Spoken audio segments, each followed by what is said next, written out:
Hello, welcome to Jason Millennial. Here I am again in my basement in the Hey, great state of Kansas, uh, doing a special birthday stream, uh, live stream, just a hangout, uh, just just chatting with some friends. Hopefully, I got one friend here, Mike. From Did you see that? hey So, everyone, hey Jason. Happy 24th birthday, my friend. thank you. I wish I do things Nice. differently if I was 24 again. And yeah, but hey, life lessons, my friend, and we just pick up where we are now. Yeah, I invited some people, and I don't know how many of them will be free to come on. But like I said, Mike, I'm glad somebody. I'm glad I'm not by myself. It might be a little more awkward. I have to try to figure out what to talk about on my own. But Mike here can hopefully help me out. Yeah. Yeah, this is actually the third time I've done this, and I don't know. I just basically 3 years ago when I was turning 40, I thought, oh, 40 is a big birthday, so I was like. I need to do something for my 40th birthday. So that's why I came up with the live stream for my 40th birthday and invited a bunch of people on, like Mike was there and some other people. I just want to make it a fun thing to do on my birthday. And I was just like, last year I was like, why not do it again? What's it seemed like fun, so I did it last year. And then here we are again. I'm like, it's kind of an annual thing now. I'm doing. I really only planned to do it for my 40th. That was just like a big 40th thing I wanted to do. But I don't know. It's now become an annual thing where I just do lights for my birthday. Nothing's Right. exactly planned out. It's just invite my friends on, and anybody in chats can ask questions, I guess. Come up with Definitely. any kind of topic you want to talk about. I guess I'm here to talk. Let's see. It looks like I got Ryan here from Not Your Normal Geek. Happy birthday, Jason. Thank you. Are you glad Dennis Hey, Ryan. Villanueva, terrible spelling, yeah, he gets a weird, hard name to do, but is making the new James Bond? Personally, I'm really pleased. If it couldn't be Hmm. Nolan, he'd be my pick. Yeah. Yeah, very interesting news about James Bond. I'm a big James Bond fan. I don't know about Mike, because I don't know how big you are on that. Um, I don't know if we've talked Not about James. huge. I've only, Yeah. I, I don't. I think maybe like passing comments. For me, I've only ever seen the Daniel Craig James Bond movies, so I've never seen like Brosnan, Roger Moore, Timothy Dalton, all those that kind of good stuff. The Daniel Craig ones, some of them are actually okay. Like Casino Royale's really good. Yeah, Uh, that's a good one. Skyfall's pretty good. Um, Expect is okay. Quantum's pretty bad, and No Time to Die was just flat out bad. Um, I mean, Anna de Armas though, yeah, she was great. Um, I know. You're like, sure, I don't, I'm not a big sure. fan, but whatever. Hey, hello. Uh, so yeah, I don't know. I think for me, like, it's a bit different because I know you're huge on James Bond. So I think like you'll have that more excitement level than me. But yeah, I mean, I'll go check it out. I'll be curious to see who you will cast as the lead. Yeah, it's interesting. I think about James Bond movies in the past. I really don't think much about who's directing them so much. Hmm. And because none of the directors back in the Sean Connery, Roger Moore days, none of them were big name directors. They're all just known for James Bond. That's the only thing. In fact, there's a lot of James Bond directors that started out as I don't know what they did, like other things in the other James Bond movies, and then they got promoted to director. So I wish I had more information to talk about it, but uh, I've watched like I mean, just to say I have all the Sean Connery movies and I have all the Roger Moore movies on Blu-ray, and they're some of the best Blu-rays you ever buy. They have lots of special features, and they have at least 1 to 2 commentaries on there. The Roger Moore ones all have Roger Moore commentating on the movie, and then they all have this commentary where they have interviews with different people that made the movie, including the director and all this. And so they kind of splice in these interviews, and it is so cool. You learn so much information on James Bond and how they made the movie. So love the James Bond Blu-rays, and I've seen like all the special features. So I just say I have a fair amount of knowledge on James Bond. I've watched all these special features and commentaries and stuff on there. Right. But one of the interesting things is, yeah, you again, I can't remember the names of the directors because they're not that big in names. I have to look at. I don't have, my Blu-rays are all in boxes, so I can't even get the Blu-rays out and look at it. But a lot of the directors, like I think Hamilton was one of them. I'm trying to think, but it's like they'll give like a director, and then there would be a guy that's like, working behind the scenes, and they'll promote him to director, and then he'll direct it. So they really were good at like keeping it in house. Like they had people that they worked with and they liked, and they would promote them. So it was a really cool system that they had at the beginning. And I really liked for me, I'm more of a fan of the Sean Connery, Roger Moore movies. I just for the nostalgia, for the just how campy they are. I love just the campiness of it. It's ridiculous. The plots are ridiculous. The characters are ridiculous, but I love it. It's just a lot of fun, and just a fun spy action adventure movies. Anyways, so yeah, I can't say I paid that much attention until like we got to Pierce Brosnan, and then we got I'm gonna forget his name, but the guy who did GoldenEye also did Casino Royale, and people consider those to be like the two best James Bond movies. So that's like one instance where it's like, yeah, that was a good director for James Bond. He really did a good job there. And then the other three Brosnan movies, I don't even know who directed those, but I like the Brosnan movies too. I'm a pretty big fan of the Brosnan ones because those came out when I was alive, so it was kind of nice to watch them as they were coming out in theater. Right. Again, none of them were big names. And then we got Daniel Craig. And like I said, the first Casino Royale was the same guy who did GoldenEye. So it's kind of cool that they went back to the GoldenEye director. And I like Casino Royale. I have that one. That's the only Daniel Craig one I have on Blu-ray, I believe. I have all the Brosnan movies, I think, on DVD maybe. Anyways, and so then after that, I know Sam Mendes took over at some point. And I want to say like Skyfall maybe, Inspector, and the last one, I don't know. Sam Mendes is a big name director, I guess you can say, because he directed American Beauty, whatever, and won Oscar for best director. And he's done some other like. Was he the one that did 1917 recently? That was like that was a pretty big film. He got a lot of nominations for that. Anyway, so he's a really good director, and so that was a pretty good get.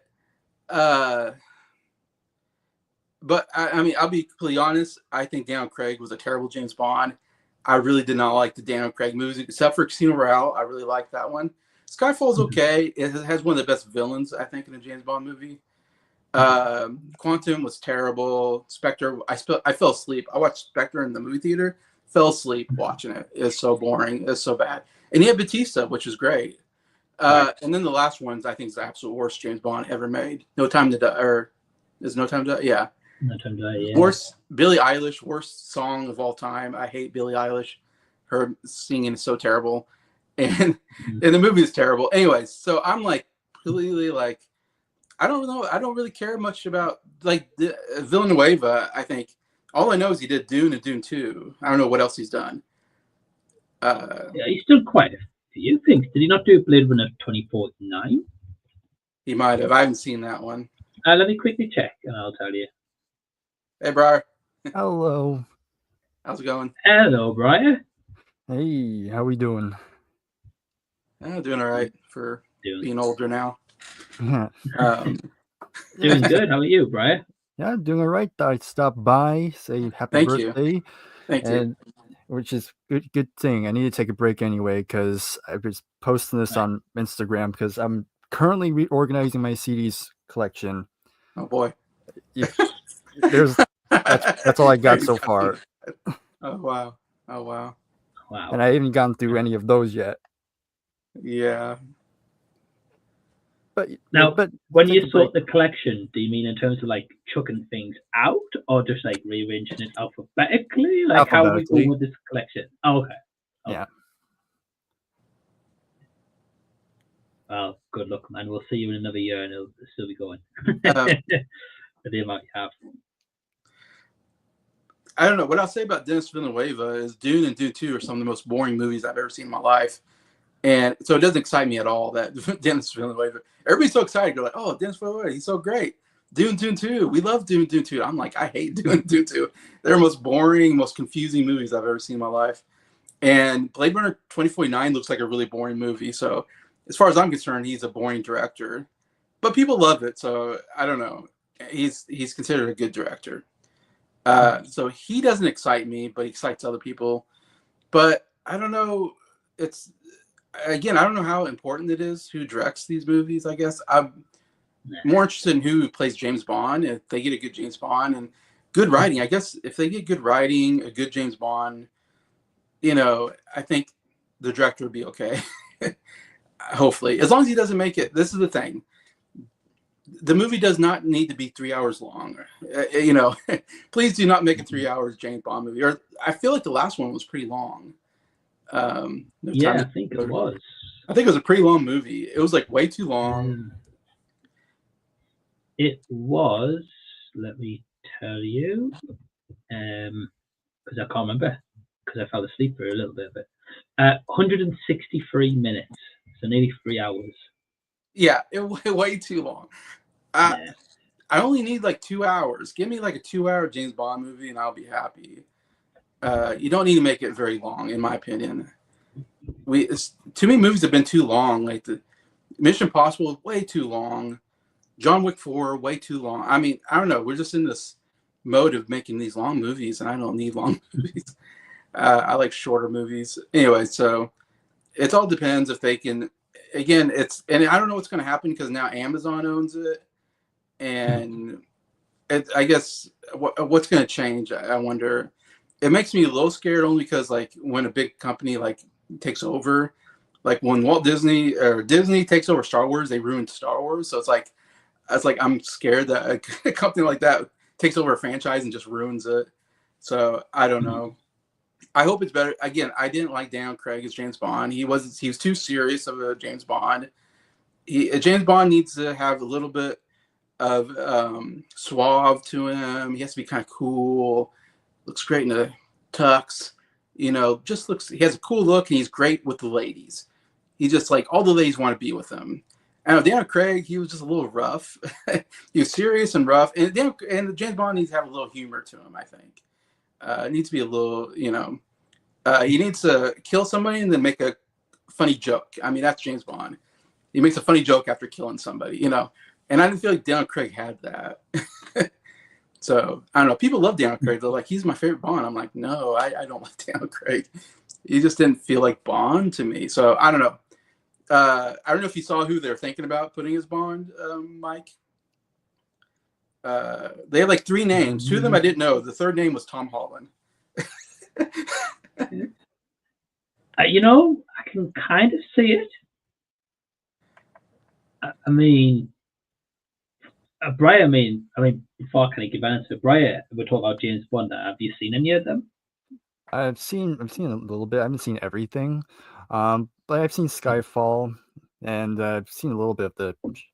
I have seen one of the Sean Connery stuff, but yeah, I'm pretty limited in James Bond. Ironically, I have a James Bond soundtrack in the collection somewhere. I was gonna say some good music though. Yeah. James Bond is produced, I think. I think ultimately, Jason, like you're right. Like you could have the biggest movie studio in the world, you could have the smallest indie studio in the world, you could have the biggest director like Spielberg doing James Bond. But if the script is terrible, it doesn't matter who directs these movies, Yeah. Like I think it would make sense. I can't remember if we spoke about this on a Z Talks or I can't remember who I spoke about this with. They were very passionate about James Bond. They're saying about having the first movie of being like a James Bond kind of like training camp where, multiple people want to go in and so you could have like a Timothy Chalamet, a Tom Holland, I don't know, Sebastian Stan, whoever, right? Throw the names in the mix. Have them all trying out for James Bond and it comes down to 2. And ultimately the one who gets picked, like, the one who passes a certain test or something. By the end of the movie, they becomes James Bond, and the one who doesn't get picked becomes the villain for the next movie. Right? They've got a motivation there to be like, oh, well, they kicked out of the MI5, they kicked out of all these kind of services, and they feel like outcasted, and they were better than the person who got picked. So you've got that backstory already there in the first one, and it'd be different for a James Bond movie than just be like, oh, well, this guy's your new James Bond, you know. But I mean, Tom Holland, I'll say this: like the guy is, he's an attractive young man. He's an upcoming star in Hollywood. He does have comedy for the Spider-Man movies that he's been in, the Avenger movies, where when he's putting out like the old jokes, or like in Infinity War when they mention all these old movies, and it's like what movie is that? Or it's like, oh, it's modern movie like Aliens and stuff. Those are good. Right. But so he has got those comedic chops. He's an attractive person. Like as you said, Jason, you want someone who does deliver comedy with action, and he's done stunts in like Uncharted, the MCU movies, all that kind of stuff. So I'm not saying he would be my first pick, but I don't think he'd be terrible in the role. He seems too young. I don't know. I think James Bond should be someone in like their mid-30s to mid-40s, somewhere in there. I think it's James Bond. You want someone who has some experience, like he's been in the field for a while, if that makes sense. I think it depends again on the story to go with. Yeah. Again, like if they went like kind of like what I mentioned about like a training camp, James Bond, and become James Bond, he would fit perfectly. Yeah, an origin story, maybe. Yeah. But if you want to throw in a James Bond who's, as you said, like been in the field for multiple years, and maybe like Tom Hiddleston, like he would fit pretty well. People have talked about him. Yeah. Aaron Taylor Johnson was been talked about, but and that guy's in everything. We don't need him in our franchise, Yeah, or you can pick somebody that nobody really knows and make a star out of them. You never know, but right. I agree. Yeah, my sister here. Hey, Abby. Probably say hi. Have to go back to work. Yeah, have a good time at work. Hey. Let's see. I've seen speculation of a few names, including Tom Holland. That's what I just talked about. Insert Michael Scott. No. Like, yeah. Right. I don't know. Tom Holland doesn't fit for me, but that's just me. It looks like Ryan agrees with me. That's a terrible choice. Apparently, Amazon are specific in being under 30. Oh, okay. Rules out cool people. Yeah, so they're going for a young James Bond. I mean, it makes sense. They're up and coming. Well, he can be in the role for a long time. Maybe, I don't know. Right, like Daniel Craig, right? Like all those movies apart from one another was quite a big gap. It was, yeah. So it makes sense about under 30, yeah. I guess, and maybe appeal to the younger crowd too. Yeah, exactly. Right. Exactly. Yeah, Brian, you're under 30. You can. There we go, Brian. You can be James Bond. And instead of shooting people, and just throw CDs at them. Take that. There we go. Amazon, sign them up. The Briar trilogy. I'm greatly offended you haven't seen. Yeah, I know. I have not seen Blade Runner 2049. Blade Runner, the original, I think is such a boring movie with Harrison Ford, the Ridley Scott movie back in the 80s, I think. I don't care about that movie at all. And I've heard this movie is long and boring. I know I need to check it out at some point because everybody talks about it. So Ryan, it's one of your favorite movies. I know Norrin Rad, that's one of his favorite movies. Is Blade Runner 2049. So I don't know. I am really bad with long, boring movies. That's just not for me. I don't know if my attention span is just bad the older I get, but the longer, the worse it is usually for me. Unless you're Lord of the Rings or something. Oh boy. Thank you for the comments. I really appreciate it. Helps me out. Hey, Sin. Hey, Sin. Thank you so much. Glad you're stopped in. Said happy birthday. Sin, really enjoy your movie reviews recently. Oh, and her watching Fubar and laughing at the terribleness of Arnold Schwarzenegger is one of the funniest things I've ever seen. I don't know if you've seen that clip of her. No. It's like a short video of her watching it's just a short video of her watching a clip from Fubar, which is this Arnold Schwarzenegger led TV show. I don't know if it's on Netflix or something. And it looks so bad. It's season 2. It's a second season. Season 1 sounds so bad that I didn't even check it out. But of course, then she checks anything out that Arnold Schwarzenegger's in. That's her favorite actor. Anyways, and she plays a clip of her watching, and she's just dying laughing how bad it is. I'm like, it does sound. You have to watch it. It looks so bad. This TV show. Okay. Yeah, so he did Prisoners and Sicario. Okay. Yeah, I've seen both movies actually. It's funny, Prisoners, I wasn't a big fan of that one, but I know a lot of people love that movie. Hugh Jackman and Jake Gyllenhaal. I don't know. I wasn't into that one. Sicario was okay. I wasn't like huge on that one either. I'll agree. Sicario wasn't boring. I guess it was more exciting. With I can't remember his name now. But the one actor kind of was one of the main characters. It was pretty good in it, dealing with Mexican cartels and all that. So there's some excitement there. I don't know. I get that. Those are better than Dune. Dune and Dune 2 are just terrible in my opinion. I know everybody loves those movies. I'm just like, I don't get them. I'm sorry.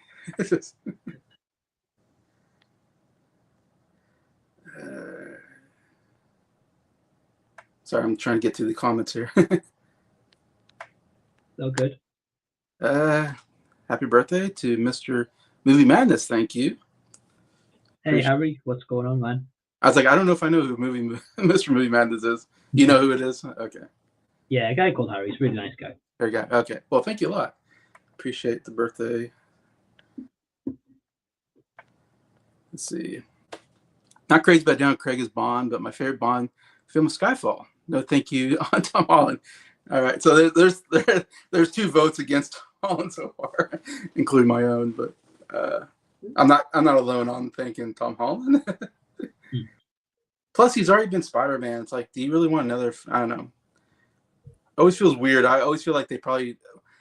I would think you as an actor, once you get onto a franchise and you do a bunch of them, you kind of just want to go. I'm done with franchises. I just want to do like I don't know, because even though you probably like the role, you get kind of stuck in the role, and you kind of just. I feel like actors normally want to branch out and do different roles, and not play the same character all the time. That's my sense of it. So I don't know. I think it depends. Yeah, I mean, MCU money for him, Yeah, I know. Yeah, so hey, Sophia. Happy birthday! Thank you, appreciate it. Okay, I did not know if Sophia was 42. She does not look 42. Neither do you, Jason, for that matter, as well. Oh, well, thank you. And then I got my dad. Hey, Dad. Thank you. Hey. Appreciate you popping in. Looks like Ryan's got another question, maybe. See, has anyone seen Squid Game Series 3? No spoilers, but I thought it was okay. We are now getting an American version done. Of course, we're going to do we always do American versions of the popular Japanese and Korean stuff or whatever. Done by Fincher, okay, which really piqued my interest. He is a perfect choice. No, I haven't seen. I have not watched any of the Squid Game TV show series. Wow. Now is the 3rd season is out already? Wow. It's the last one. It's the last one. Okay. Yeah. Yeah, I keep telling myself I need to get into it. And the only reason why I haven't gotten into it is because I know they're speaking another language, and I hate having to read subtitles and try to figure out what's going on. It's just a chore. So it's just one of those things where I'm like, I hear it's good. It sounds interesting, but I don't know. I'm not into foreign films and stuff. That's just not my thing. But I don't know. What do you think, Mike and Briar? Do you have any opinions on it? I haven't seen it either. Okay. Okay. Okay.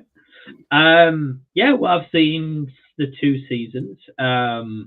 I so Jason, there is a dub version. You can watch dub. Oh, okay. I don't know how good it is because I don't watch dub for that personally. Um, but yeah, I mean, for me, like I love like foreign movies and stuff, and like foreign music, Right. like a lot of Yeah, Japanese artists, and I know Brian does with that vinyl picture right there in his background. that's true. Yeah. Um, right. Um, yeah, Jason's really, really good. Like really good storytelling. Keeps you on your toes, keep you guessing. There's characters that you like really dislike a lot, but like in a good way because you're like, I want to see them get it next, and I want to see this happening and that kind of stuff. Season one was like really, really well received. So everyone was like, well, how the heck are they Yeah. going to do a Yeah. season two? Um, and the spin they're doing season two is also pretty good. It's more story focused, I would say. Whereas the first one's like everyone loves the games so much. Season two is a bit more story, but then in this third season, I've heard it's more back to the game kind of focus while doing bits of the season two kind of story. I don't want to say too much for spoilers and stuff. No one who's kind of seen it, anything like that. Like I haven't seen season three though, but Emma has, and she really liked it. So definitely recommend for you guys to check it out though. I think you'll really enjoy it, Yeah. especially you, Jason. Like I think it'd be up your alley. Okay. Interesting. Fincher is going to do a movie or a TV series. I wonder. Series, that kind of story, like has to be a Okay, you that's couldn't what I do was that thinking. in the movie, otherwise you'd be like, that's too rushed. Like you'd need a 3 hour movie at least just to kind of cover maybe a Yeah. quarter. Yeah. That's interesting. Yeah, because Squid Games is popular even here in America, I think. So I don't know Yeah. what the American version is going to add to it, but From what I've heard, it's going to be not so much a remake, okay. but more of like a reimagining, Okay. dark, maybe grittier kind of tone. I've heard from Fincher. Yeah, Fincher would be the guy to go to for. I think Kate Blanchett's going to be in it, so Oh, really? yeah, I like her. She's a good actress. Okay. Who knows? Wait and see.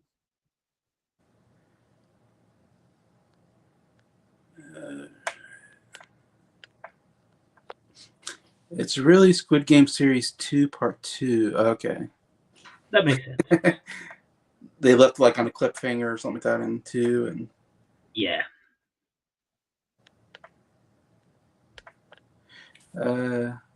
could be an old millennial. Not sure what. Oh, I think Hey, Nick.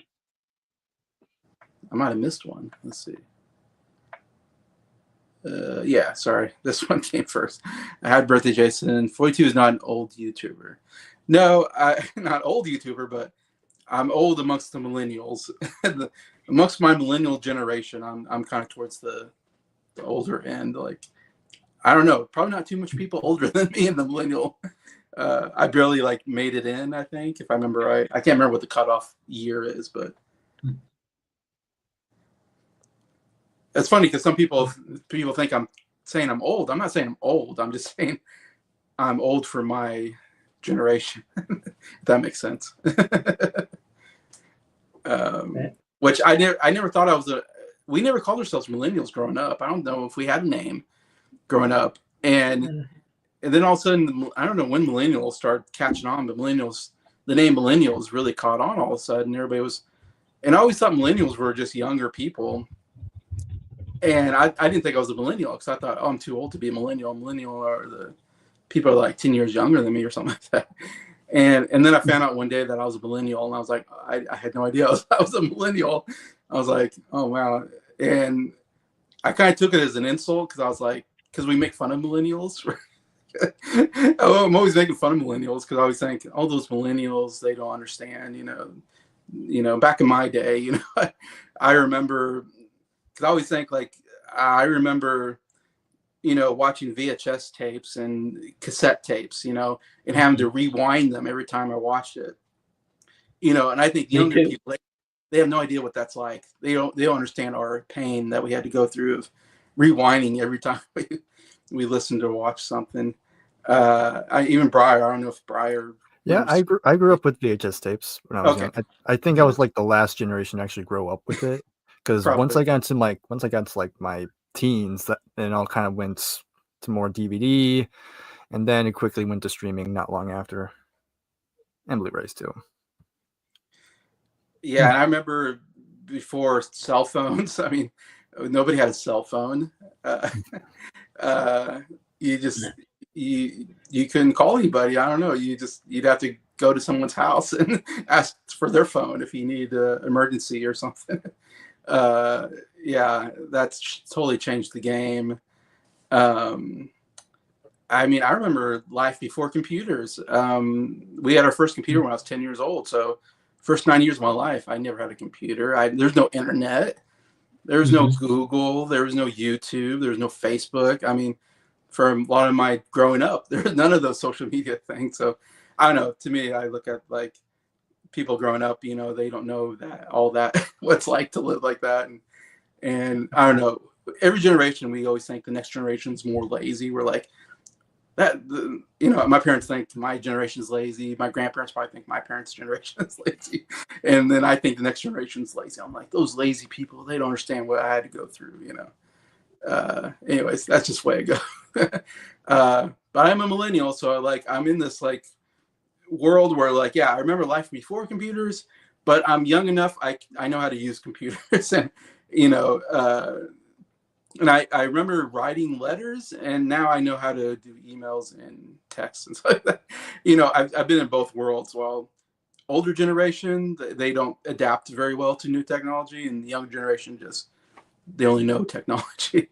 So I'm kind of in this middle where I remember old technology, before we had all this technology, and I'm young enough I can use the technology and adapt to it, if that makes sense. So it's kind of an interesting Right. generation to be in that sense.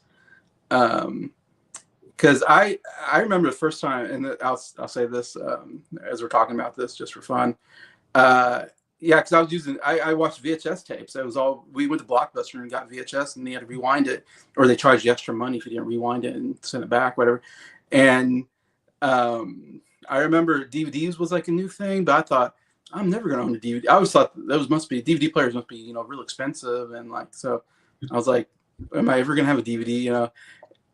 And I went to, and this is early 2000s probably. I want to say I went to uh, my great aunt's house back in Lawton, Oklahoma, and my uncle was there, and my uncle had a DVD player and he had a DVD, and so he's like, oh, and the DVD was Pearl Harbor. If anybody remembers that movie with Ben Affleck and Cuba Gooding Jr. and maybe Josh Hartnett. I can't remember who was in it. Uh, and it was Michael Bay directing, and it got trashed as like a terrible movie. I actually enjoyed the movie, but it's all about, of course, Pearl Harbor Day, whatever. And yeah, when I watched that DVD, I tell you, it was like magic. Like I don't know how to explain to somebody who didn't experience that, but going from VHS to DVD, it was like a whole world opened up to me. It was so magical. I can't. It was so amazing. Like I thought, first time watching DVD, I thought it was the coolest thing I've ever seen in my life. I was so excited over a DVD. I can't tell you how excited I was to get, because I'm like, you don't have to rewind it. Like this is awesome. Like this is the coolest thing I've ever heard of. You don't have to rewind. You can just skip the scenes. You can just go on the thing and just go. I want to watch the scene. You can just skip ahead to scenes, and I was like, blew my mind. I couldn't. And after you watch it, you don't have to rewind it. You just put it back, and it's back to the beginning. Like, oh my god, it was. I don't know. I don't know if I'm the one who experienced that, but I just remember how magical the moment it was watching Pearl Harbor on a DVD and just being amazed at the technology of the time. And now it's nothing. I mean, also we've had DVDs for over 25 years now, probably. And I don't know. How you guys have any experience like that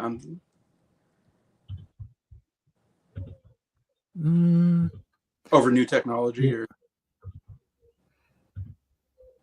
Yeah, I mean, like you just, yeah, same as yourself. Like I would have VHSs growing up. I experienced a little bit like Blockbuster, but we had like a like a local shop near where we lived where they would do the rental movies instead.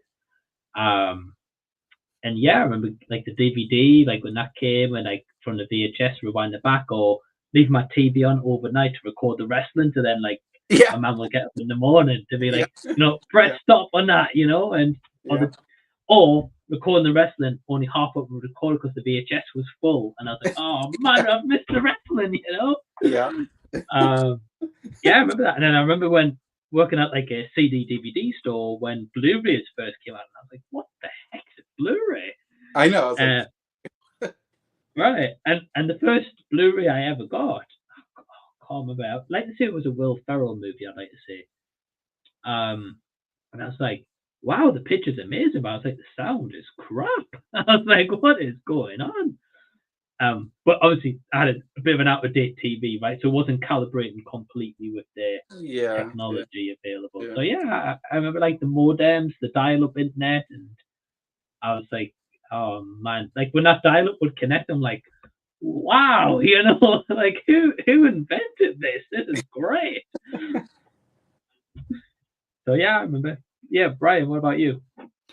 Yeah, I mean, like I said, I grew up with a little bit of both. I had both VHS and I had DVDs growing up, and I didn't really have a preference between either. It was like whatever I got my hands on. And I remember Blockbuster. There used to be a Blockbuster right next door to where I work, but Yeah, now it's gone. It's been replaced yeah, with a bank, all gone. so not quite as exciting anymore. Um, but yeah, it was fun going there every week, just renting like DVDs there.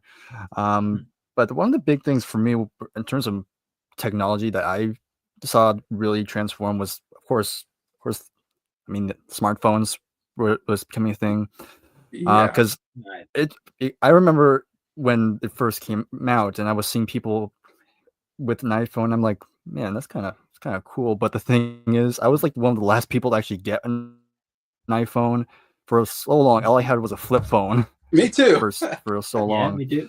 I had We a Yeah, do. flip phone so long. yeah, yeah. And so it's kind of finally getting that switch. Like I think I didn't get an iPhone until high school. I didn't get an iPhone. I just had the flip phone all the way till middle school. Um, but yeah, just seeing like actually having a touch screen and actually be able to interact with it, playing games on it, and just like doing what you can do on a computer, but in your pocket. Like, of course, Mhm. that was quite a big shift, and so that's probably the big like technological advancement I grew up with. And yeah, Yeah, it's a big one. Totally changed the Yeah. game. Yeah, smartphones. I think I got my smartphone maybe like 5 years ago. Like I waited forever. Everybody had a smartphone except for me, and it's just only because I didn't want to spend the money on a smartphone. Because I was like, Hmm. I just felt like they're yeah. too expensive. Mine's are just hand me downs. Oh, okay. Yeah, this used to be Right. my mom's. Yeah, because I started with an iPhone 11 or it's 11 or 7. I think I have 11 right now. I think I started with like an iPhone 7. I have 11 at the moment, and I need Same to here. upgrade that. I'm at a point where I got to upgrade my iPhone. It's getting too old now. Yeah, And mine's still an 11. okay, yeah. So I'm like, I know I need to upgrade it, but it costs money and all that, So It I need is. to save money for that. But um, yeah, that's true. iPhones are been changing everything. Streaming changed everything because I watch movies on my phone now, and people are probably like, movies weren't meant to be watched on a small screen like that. I still enjoy it. I watch movies and I get just as much enjoyment watching on my iPhone than I do at the movie theater or on my big screen TV. I don't know. It's just changed everything. Being able to stream stuff to your phone and all Yeah. that, and Spotify, listening to music on your phone has changed the way I Mhm. listen to music. I mean, I can't imagine having this when I was a kid. Like I would, to me, I'd be like, be like, you're crazy. This like, future man, you're crazy. Like this will never happen. You're in sci-fi. You're like in a sci-fi movie. And now it's all reality. It's like, oh, okay. I guess we're doing all the stuff I as a kid I thought so futuristic. FaceTiming. What a futuristic idea. And now it's just a common thing we all do. Like right now, I'm talking to somebody from England. That's crazy. That I'm doing that. Yeah, and I'm talking to you guys in two different states completely, you know? Yeah. Yeah, It's it's insane. pretty amazing what we've been able to do. Yeah. Geez. All right, I'm trying to get back to, to the commenters here. Let's see, what is everyone's favorite song they're listening to at the moment? Ooh, Any? Personally, interesting. Anastasia, I'm Out of Love. Hmm. Okay. Um, Anastasia, I'm not sure who that is, but really? is I that know Anastasia. a popular Ah, person? yeah, she was, I would say, probably huge in the very early 2000s, I would say. At least in the UK. I'm not sure about America and stuff like that, but definitely in the UK. Definitely UK. I'm just trying to find the song I'm listening to at the moment. I don't know. Briar might have a hard time like me because I listen to so much. I got so many now. Like, what have I been listening to? I've been listening to a bunch. Yeah, I've got mine. So I didn't know the artist because what's happening recently. Great question by Brian. Since getting back from Japan, like yeah. every time I'm in the gym, if I'm not watching, so a bit like you, Jason, I watch a movie on my phone in the gym when I'm on like the treadmill, right? Yeah. But if I'm not, I'll have a VPN on and I'm just listening to Japan radio, like listen all the time. And I found some like really great songs, including one I think Brian would dig. As this one here, it's called Side by Side, and it's by Hotei, and Sharp. Basically, it's this guy, no vocals, just all instruments, and it's pretty epic. So yeah, and I'm just on my playlist at the minute. It's all just Japan artists, pretty much. Okay. Well, Briar knows about Japanese kind of well. I know at least one he knows a lot about. Yep. Right. I want to listen to this artist. I don't know who that artist is behind him, but I want to definitely give him a shot. Yeah, Briar will definitely recommend. What was the name? Variety? Was that? Yeah, Maria. Yeah, Variety is the album, Variety's and the artist is Maria Takiyoshi. Maria Takeuchi. Yeah. Okay, I'm writing that down. Yeah, I love like Japanese music. Yeah. Just so you don't get from American or English artists. No. Right. Thanks, Brian. You're welcome. I think the one song I've been listening to a lot of the Human League recently. You got something from them recently? Yeah, I got the most well-known albums. The one where they have the big hits, "Don't You Want Me," and so I've been playing that a lot recently. I guess I'll go with that right now, but it changes frequently. How's that song go? Don't you want me, baby? Don't you want me? Oh, that song. Okay, I remember that now. I tell you, so well, music. I'll say more recent stuff I've listened to is the Swell Season. This duo I've talked about on my channel a lot. It's one of my favorite duos. They're putting an album out July 11th. Their new album, Forward, is the name of the album, and it's been 16 years since the last album they put out. Glenn Hansard and Marketa Glova. And it's such a cool story of I've talked about it. I don't know how much you want to hear about it, but they did a movie together back in 2007 called Once, which is a great movie. And they wrote the songs in the movie, and they actually starred in the movie. And they actually dated in real life after they made the movie. They won an Oscar for the song Falling Slowly. So they won an Oscar for Best Song. And they toured together. They started dating. And they came out with the second album, Strict Joy, which is one of my favorite albums of all time. I love Strict Joy. It's such a great album. And then they broke up. And then after they broke up, they went their separate ways. They didn't make any more albums together. They did their own solo projects. And they got married and had kids with other people. And 16 years later, they're coming back and touring again, which I have a ticket to see them September 10th. I have a ticket to see them in Kansas City. So I already bought a ticket to go see them because I'm so excited that they're getting back together. And they're coming out with the album Forward. They put out 3 songs that you can already listen to on Spotify, I think, if I remember right. There's 3 or 4 songs they already put out. Anyways, and there's a song called, I think it's called Stuck in Reverse. It is such a great song. I'm already like a huge fan of the song. I'm really excited for this CD or this album to come out. But it's a really cool song. Glenn Hansard sings it, and it's about getting through like a breakup and trying to move on, basically. And so it's a really cool lyrically song about. It's called, I think it's called Stuck in Reverse, because he keeps saying, I'm trying to move on, but I keep getting stuck in reverse, meaning I keep thinking about the past. I keep living in the past, and I know I need to move on.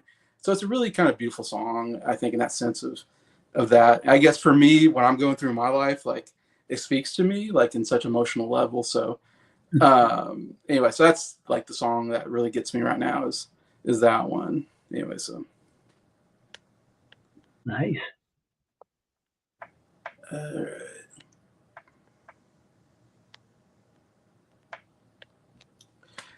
OMG, it's a mad summer day. I'm a little drunk. Okay.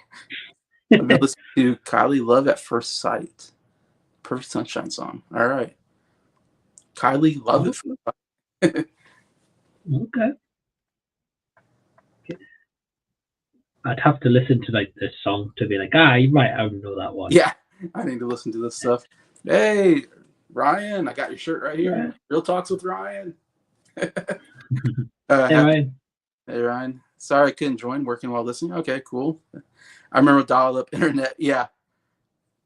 You had to turn it on, and it went, it made like these noises, and it'd take forever to yeah, it took you forever to get on the internet. It was just such a pain in the butt to get on. And we had to use AOL back in the day. American Online was a big thing. Yeah. Remember all that. Clogged the phone line. Yeah, that was a pain. You had to plug it into your phone line. Yeah, I went to Bible study this morning, and somebody asked me, what is Real Talks with Ryan? So I got to tell them, oh, it's a YouTube channel. It's a friend of mine on YouTube named Ryan. He reviews movies, so shout out to Ryan. I'm waiting for Jason merch. I'm waiting for Briar merch. I'll be there. Yeah, Briar's got enough subscribers. He could probably do merch. He's got Patreon and all that. So yeah, still, I got the ideas. Just got know when. Yeah. Yeah, because the only ones I've got is Mike and Ryan. I know Anthony. Anthony has some merch I haven't bought yet. I've been thinking about buying some from him too. Support his channel. I can't think of anybody else that at the moment that I have merch from. But anytime the YouTuber has merch, I usually buy it because I like supporting the YouTubers, in that way. So I appreciate Jason. Oh yeah, definitely. See, awesome song, Nick. Now dancing away to myself. All right. Oh gosh.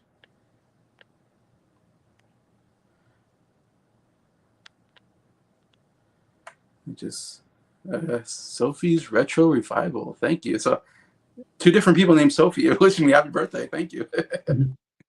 I appreciate it.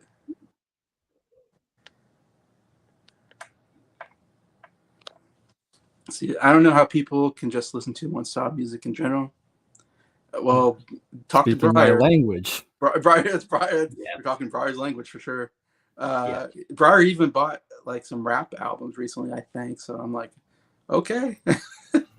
1 minute I'm listening to Love Shack, yeah. Then Murder on the Dance Floor, all the way to like Sinatra. All right, Slipknot. Yeah. Yeah, it's pretty good contrast there. Yeah, that sums up my listening pattern sometimes. Yeah, definitely Briar. I don't know about Slipknot. I haven't gotten to Slipknot. That seems you won't like them. That seems a little too rough. But people like, I'm sure Ryan. I don't know if Ryan's a Slipknot guy. Ryan from Real Talks with Ryan, but I know he likes some more rougher music like Korn that I don't listen to. But I think Norn Rad's the same way. He listens to stuff like Slipknot, and I'm like, he has vinyl, but they're all like vinyl I would never buy. I'm like, so it's like cool, you got vinyl. I just can't talk to you about it because I don't know anything about their music. I always say like Led Zeppelin's about as rough as I get as far as music. To me, that's like hard rock music. I'm like, yeah, Led Zeppelin, but that's nothing compared to probably what people listen to today. They think Led Zeppelin, that's old people's music. I'm like, it's. Got Scott. Hey, Scott. Hey, Scott. Hey, Scott. Just chatting here. I have Radiohead records. Yeah. Cool. You've been There has getting to be one next to me. Yeah, Briar has Pablo Honey or whatever. Yep. Yeah. Yeah, I haven't gotten into them as Briar knows. Those are all the comments at the moment. Cool. I got a question for you, Mike. Yeah. Go for it, man. What was your favorite thing that you did in Japan? Oh, that's a really tough question. It's quite a lot. Like I don't know if I should maybe do a video on this at some point. I've been debating it, but then I'm like, do I? Do I not? I really don't know. I think it's different because, like, I say I love the Japanese music. I love anime. I love like the architecture of just Japan itself. So yeah. So, for example, like my favorite movie, which a favorite anime movie of all time, Your Name. I got to go to like the real life like steps location. Yeah, that's cool. You got good success. Yeah. Right. And I got to see like a few other like sites that's like the real life location of that and some of the other like of that same director's work. So like that for one part for me was like my favorite part because I was like, I'll get to see my favorite movie. Like this is what it's based on, like just a staircase. But I was like, it's a super important staircase, right? But then on the flip side of that, we got to do one day where I got to rent a car in Japan, and like we got to see more of like not the kind of big bustling like Tokyo and stuff like that, which is it's amazing itself. I'm not going to say it's not, it really is, but we got to see like some more of the real Japan, more of like the kind of the nature, the forests and all that kind of stuff, and that you won't see in the cities, but it's just absolutely like breathtakingly beautiful to see. And you got to see like Emma mentioned something about a forest and a cave or something like that, I think, on your 1 hour conversation. Yeah, so we went to the famous forest in Japan. Yeah. Which I'm not going to mention what it's famous for. Yeah. Because YouTube doesn't like those kind of words. Yeah. But got to go to that forest and like near there they have like an ice cave and like a bat cave and stuff. An ice cave. I've got a few videos. I'll send you it on Messenger, Jason. Yeah. Like they were really interested, but like that was a day where we had the car, we had like free reign. Anything we just drove by, we're like, oh hey, let's go stop there and let's go see this, let's go see that. So yeah, to answer kind of your question, it's tough because there's like every day we did like 3 or 4 different things, like every single day, like jam packed into the whole day. Yeah. Like would be out like 8 in the morning till like 10 at night normally every day. Yeah. That's yeah. So it's kind of tough, but beautiful country. Recommend it to both of you guys if you ever got a chance to go, and especially Brian, I'd say loves that music. Like I think Brian would like, yeah. Yeah, sure. That's a bucket list thing for sure. Yeah. Oh, Brian would be in his element because like even when in our hotel, so we stayed in the first hotel we stayed, I was a hotel called Hotel Grassery, which is literally right next to a huge ass Godzilla statue. And I'm talking about like, God, I don't even know how high he is, but really, really tall, right? Like over 100 feet tall. Got to say, 100 feet. Maybe more. I'd have to like Google it, but like, holy cow! like at that hotel, but like right next to hotel, every day they'd have like music festivals on or like different artists singing and stuff like that. So like, yeah, just really something different, you know. How long were you there? We were there 2 weeks. Okay. 2 weeks. It 2 weeks. was 17-hour flights to get there. Yeah. You lose a day and then you gain it back when you come home, I guess. But yeah, because they're also like 8 hours ahead of us in the UK. Obviously, we're ahead of you guys, right, in the States. So yeah, they're they're way 8 hours ahead of that. So you guys, if you went over for America, you'd be like, "What the heck? What the hell? What time is it even right now?" You know? Yeah, I told you I've been in the Japanese airport. That's as far as I've gone in Japan. Right. And I think Nagano, I think was the name of the city I was in the airport. Okay. Nagoya. Nagoya? What's that? Nagoya, I think. Nagoya, maybe. It's something like that. If you go with an N, I remember going with an N. It was something like that, Nagoya, whatever. Yeah, and I was there for like an hour because I went to the Philippines, so I had to stop at Japan, and they had to I don't know if they had to refuel the plane or something like that, and then I got out and got to experience the airport, which was very nice, and I love the Japanese people because you come off the plane and they're bowing to you, and it's amazing. They're the nicest people. Anyway, so never got that kind of reception at any other airport except for Japan. I'm not kidding. Like for when I say this to you guys, but like the Japanese are like the nicest people I've ever met in my life. Like everyone was really nice. They didn't make fun of you if you didn't know the language. They were all just there's even a few times before going specifically used Duolingo to learn at least a few words, some of the common phrases like hello, thank you, excuse me, that kind of stuff. And when I would say a word to them like that, they'd be like, "What? Yeah, you know that this word? Like what?"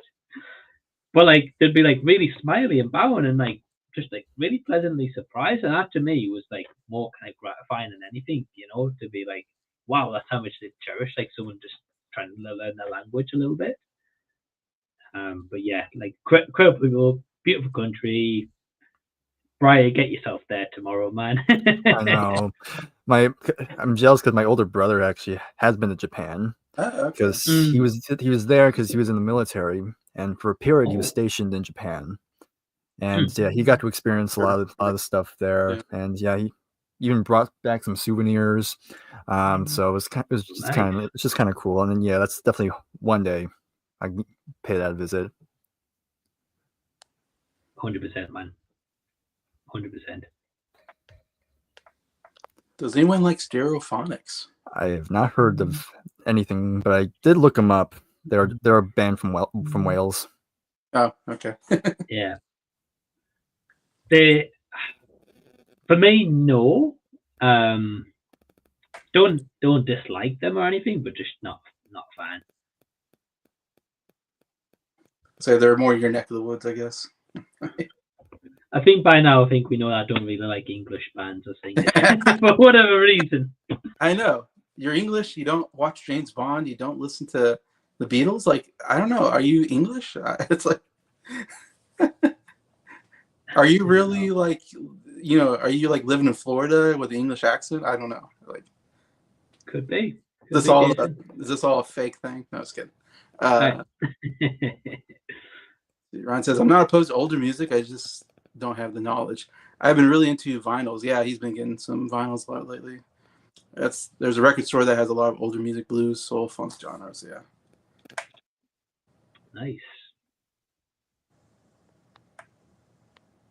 Oh, jeez. Jason, I'm gonna have to shoot. Yeah. But I just want to say happy birthday again, man. And Brian, it's great seeing you, man. It's been a while. Yeah, it's nice to see you.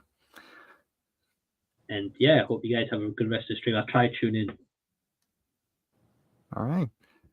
Take care, guys. Take care. Thank you, Mike. Good evening. Bye. Appreciate you.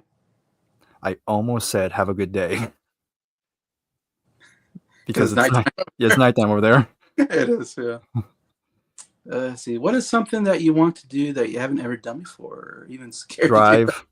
at the moment. Drive? Yeah, Just drive. because I'm 25 and I still don't have a license. Really? Yeah. Wow. Okay. Me and my brother, my brother, he does have his license, but he also took a long time to do it. And it's the big reasons because I think I've mentioned this to you before, but the big reason is because it's because everything everything I need to go to, I can just walk to it. Yeah, sure. And so I never really had a need to do it. And I took a bus during college. I took a bus the whole time. Yeah, And so right. so even then I still didn't think I had a need to drive. I know I really should, because I know at some point it'd probably be a lot easier. But yeah, it's just finding the time to just sit down and actually learn how to do it, because I know you got to take a test first, and you probably got to have like some kind of instructor kind of teach you the take a basics written of it. test. Yeah. So it's just finding the time to get all that done. That's really my big thing. Okay. Do you know how to drive, kind of, or? I mean, I've done a little bit. Okay. But in like empty parking lots, of course. But Okay. but it's been like few and far between. I haven't really had time to practice it.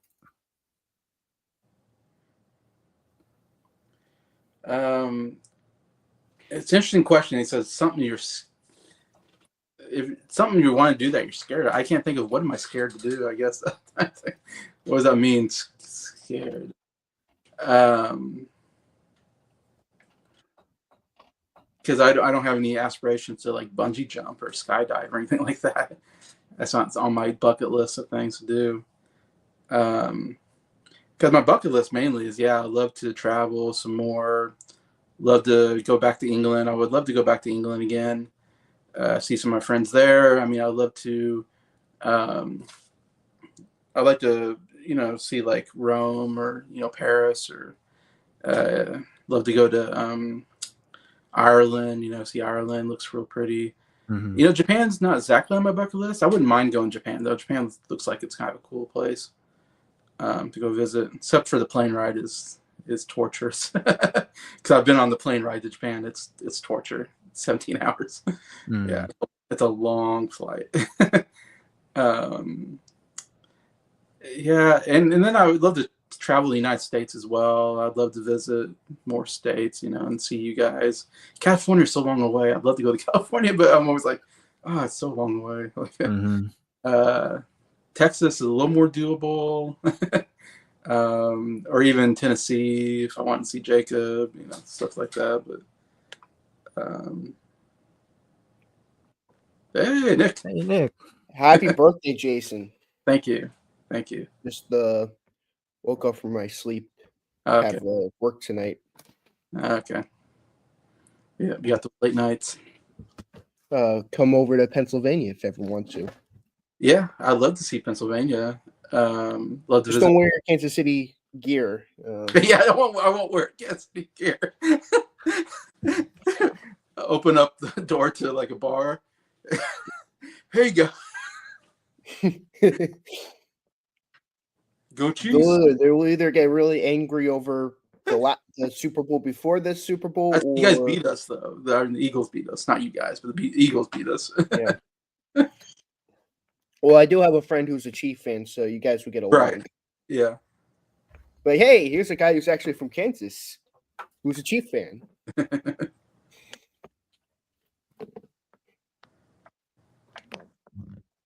see. Scott says it's interesting hearing different things come out of different speakers. I don't know if he's talking about when he's listening to music on a speaker. I think I know what he's talking about. Like in terms of stereo. Yeah. I think it's supposed to be a joke on the band name. Starting Stereophonic. Okay. I'd never even heard of the Stereophonics. Me either. Yeah, they're one of those British exclusive bands. Okay. Never popular here in America, but probably in the UK they're probably more well known. Okay, so that's got my join. Cool. Get the gang together. Yeah, I know. Yeah, get the gang together. Yeah, I don't know what else I want to do besides travel is the main thing. If I had money, that's what I'd love to do. Yeah. um, If I had money, I would go to all 30 MLB ballparks. oh, that'd be cool. I've heard of people doing stuff like that. Yeah. I mean, when I go to your guys' states, I would definitely invite you guys to go as well. Like when I go to San Diego, I'd say, "Hey, Brian, want to go see the Padres play? Possibly win free fries." Free At the end fry. of the day. Yeah. You have to drive Briar though. We found out. Yeah, no, I know. And for you, Jason, I'd say let's go to the Royals game. Even though they've been very shaky, the Royals. They're like they Yeah. go on crazy streaks or they just go on crazy losing streaks. It just they've been very they have a lot of ups and downs, that team. As for Scott's Rangers, which I'd invite to a Ranger game too. They've been also inconsistent, so I'm not sure they would play if we went. I saw something about the Mets. Did not play well recently or something. June has just been an awful month for them. They got outscored by like 26-6 or something like that. I just saw somebody posted on Facebook or something. I was like, ooh, like in 3 games or something like that. They got outscored by a bunch in 3 games. 30 to 3, I think. 30-3, yeah. And I'm like, oh man, that's not good. I'm like, welcome back to reality, Mets. Welcome back to sucking again. But no, I'm used to it. My friend who's like I said, he's a Chief fan. He's like, I can't wait for football to start again. I'm like, not me.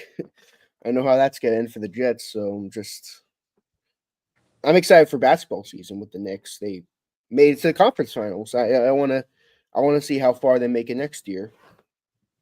Now that Tatum's injured, Halliburton's injured, I feel like the East is gonna be a little bit more wide open. Yeah.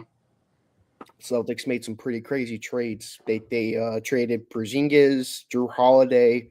Wow, Porzingis.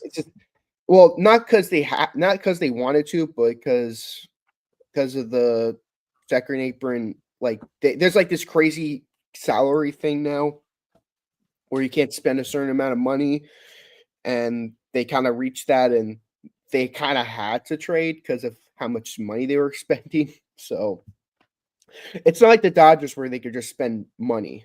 Like the Dodgers, they could spend billions of dollars on people. That's why the Dodgers will probably win the World Series again, because each player is probably making like over $1 billion, which is crazy money if you ask me.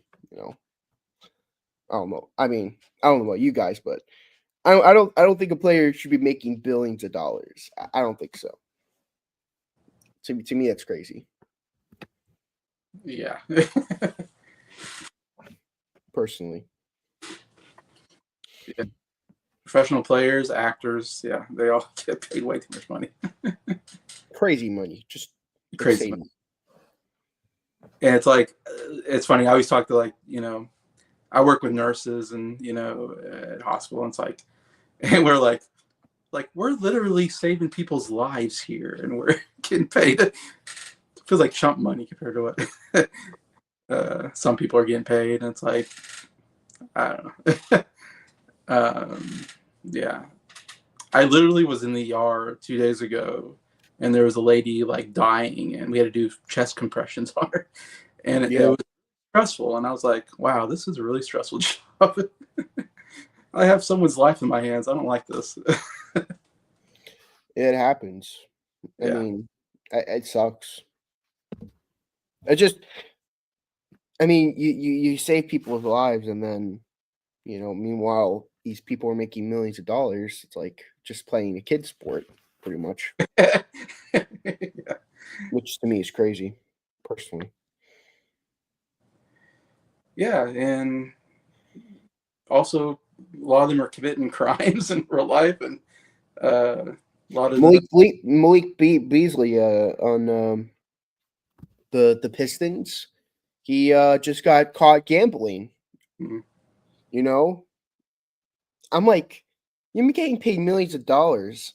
Why are you ruining your career like that? Like, you pretty much have it made. Like, you're an NBA player. You're getting paid millions of dollars. Why are you destroying your life like that?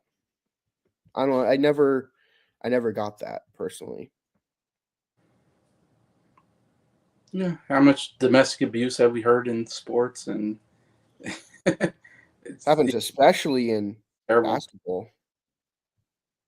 Yeah, and cheating on your wives. It's terrible. And yeah, they got millions of dollars so they can do it and whatever. Crazy. I'm just like, I hope most of the time it's not my team. I'm just like, I hope none of my players. I know. Yeah, I hope it's not my team. We've had a Like, couple. I hope Jalen Brunson has a clean record. Because the last thing I want is like for us to have like a deep playoff push, and then like Jalen Brunson got caught stealing, or Jalen Brunson got caught murdering someone. I'm like, crap. What are we gonna do now? Now the Knicks don't have their superstar. You know, I'm Right. just like, please, just stay clean, guys. That's all I gotta say. As for my team, everyone else, just don't be an asshole. But for my team, I'm just like, please, just don't do anything. Just be a normal citizen.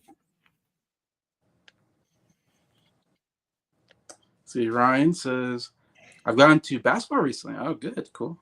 Is anyone else a fan? Yeah, me and Nick are. I'm a big Knicks fan. Shaq's documentary on Netflix where he rebuilds Reebok's brand. Oh, I haven't heard of this.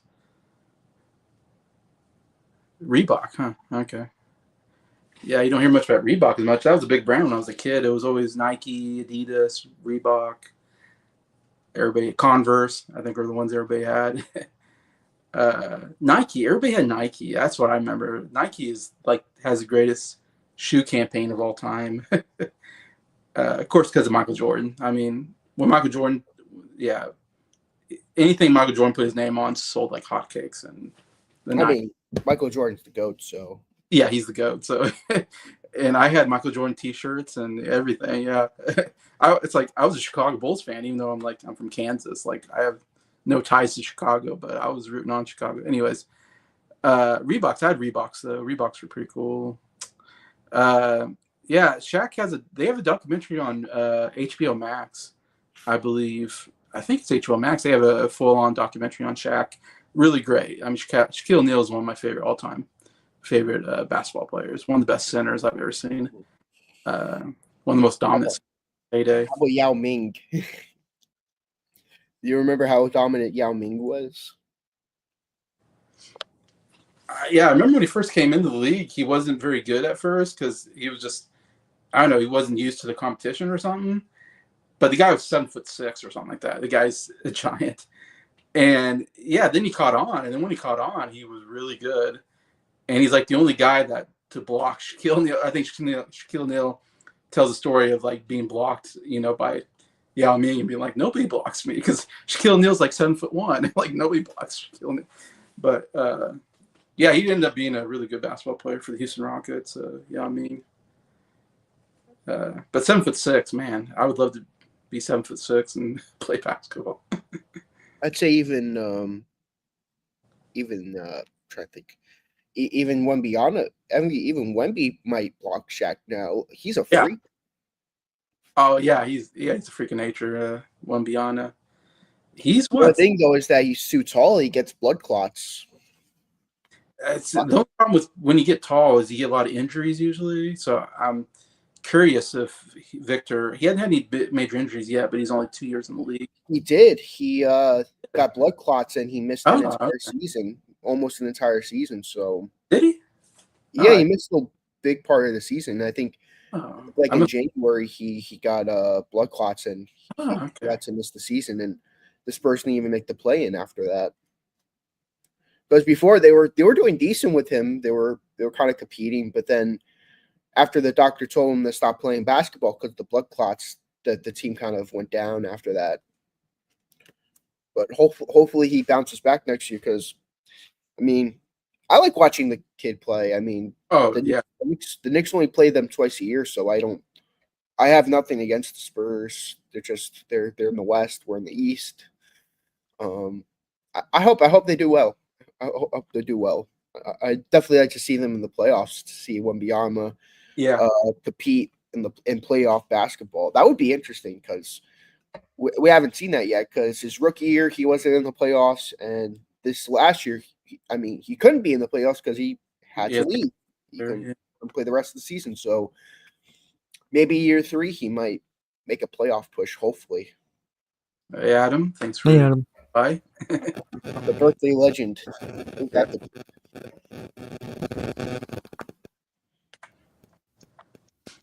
Him and Allen Iverson were big Reebok players. Okay, yeah, Iverson was huge. Yeah, and it's them trying to get Reebok back on top. Okay, looking for. Yeah, the Quarter Gold was a great documentary on the Olympics. This last Olympics, the basketball teams. There's it's like a 4-episode documentary, but man, that was some of the best basketball I've ever seen. With the United States beating out France, and they're playing in France, in Paris, in the Olympics, and yeah, Wembanyama was great, and Freire, whatever, was great. They had a really good team, but even the Serbian team was amazing because Jokic and what's his name, the shooter that they have that's really good, and who else? Canada had a good team. Germany had a good team. That was some great basketball. And one of the greatest moments I've ever seen is Steph Curry going on fire in the last 2 games, hitting like 7 3-pointers in both games or something crazy like that, and just getting on fire at the very end. Like that France game or the Serbian? It might be the Serbian game because that was a really close game. We were behind like the whole game, and in the fourth quarter, Curry just took the. That's when I'm thinking Curry is one of my favorite players of all time because he just took a team with LeBron James, Kevin Durant, some great players. He took the team on his back in the fourth quarter and won that game by just hitting threes. And that 3-pointer where he had like 3 guys on him, and he hits this long 3-pointer with like 3 guys guarding him to win the game. Not win the game, but basically put the game out of hand. It's just like one of the GOAT, he's just the GOAT in 3-point shooting. Like he's the best point guard ever. He's a legend. I mean, and I don't care what the old head said about Magic Johnson. He's great.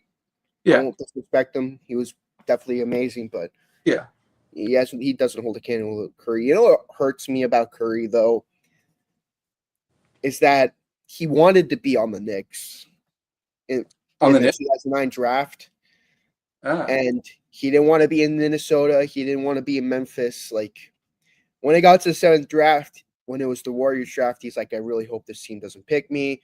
I want the Knicks to pick me because it was the draft right after because we were the 8th pick and they were the 7th pick. It was like, I really hope the Warriors don't pick me. I really hope they don't. I want the Knicks to pick me. And then the Warriors pick him. Obviously, he was a little upset. He wanted to be on the Knicks. And then he becomes a 4-time champion with that team. I'm like, if only the Knicks picked him. Imagine if the Knicks picked him, the New York Knicks. You'd win championships. Him and Carmelo Anthony on the same team. Yeah. Oh, yeah. Carmelo Anthony would have had help that time. He would have had someone to help him out. Yeah. Imagine that. Carmelo Anthony and Curry. Yeah, that'd been great. That would have been something. Oh, yeah. Even Stoudemire was kind of, I don't know what happened to him, but he wasn't as good of a player as he used to be when he was with the Phoenix Suns. But, I mean, he had him there with Anthony. And was what's his name? He had that shooter that was a decent player at the time. Anyways, he went on to play for like Cleveland, I think. Smith was his name Smith? Yeah, Josh Smith, something like that. I don't know. J.R. Smith, I think it was J.R. something like that. Anyways, yeah. Sorry, Briar, talking about basketball here. I'm here.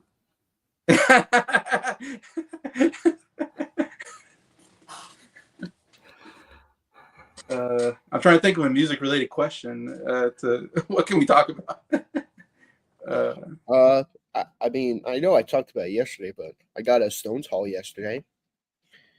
Yeah, you did. I'm not a big fan of two of the albums they got, but they were cheap. I was like, you know what? I might Makes as well get them. sense. Why not? Plus, I maybe if I got a bigger bang on CD and listened to it more, maybe I would like it more. I know you liked that album when you first heard it, but Yeah, I haven't heard in a while, but I know I really liked it when I did hear it. I thought it was a rocking album. I thought it was it was high on your list, which yeah. shocked me No, it was kind of a hard rocking album. for sure. Yeah. So I'm trying to think. I've been trying to. Mostly, I've been listening to. I put up I've made my list for 1974. I think now. For my top 10 albums. That's because I've been going through albums from the 70s, and I've been doing a little bit in the 80s. I've kind of put together some of my short list for like 1980, but I can only come up with like 11 albums. So 1980 was a little tough for me to come out with the top 10. I haven't decided my top 10, but I got like 11 albums. I thought, oh, these are pretty good 11 albums that I can make a top 10 out of, So I've been kind of doing that. So I'm gonna work on. I need to work on 75 as far as like putting my list together, and then also I'm working on 81 to put on my short list, kind of what albums potentially could be my top 10. I'm trying to think. Does anything surprised me so far? I don't have my list in front of me because I feel like there's some. Because 74 was kind of tough. A tough year. I think if I remember right, it was a Doobie Brothers album I really liked. Something like Hard Habits Are Hard to Break. Habits Are Hard to Oh Break. yeah, I know what I'm talking about. Yeah, and I think it had Black Water on it. It was Yeah. like a really cool song on there. The old Black Water, keep on turning. That's a really cool song. But overall, I really like that album. That's been my favorite Doobies album so far that I've listened to. But I haven't. I'm guessing because I think the next one it's like Michael McDonald's like singing. So No, not yet. not yet. Okay. It'll be 76. He joined, I think. 76. Because I know I've listened to one where I finally like, oh, here's Michael McDonald. Like I finally kind of I can hear his voice and go, yeah, that's McDonald. So the sound's changing a little bit. And I thought that album was decent. The one I listened to with McDonald. I like that. What was it? I'm trying to think now. What album was I listening to that I was like, yeah, that's a pretty good album. Yeah. I would say there's an artist. I don't know if you've ever heard of Minnie Riperton. Oh yeah, I know her. Okay. She's I know she had I know her big hits. Loving You, that's what it's called. Yes. And I know she's the mother of Maya Rudolph. Yes. That's like I was gonna say that's the big kind of trivia fact, but you already know that, so I can't even go, hey, I have a cool trivia fact, but you know that one. Yeah, she has an album called like Perfect Angel or something. I can't remember. It's something like that. And yeah, it has Loving You on there. I love that song. That song is so good. But the album's actually pretty good. I actually kind of enjoyed the album. There's a couple other songs she's a really good singer. And if you don't know, she died pretty young. I can't remember what she died. So she didn't make that many albums, I don't think. And she died, unfortunately. Yeah.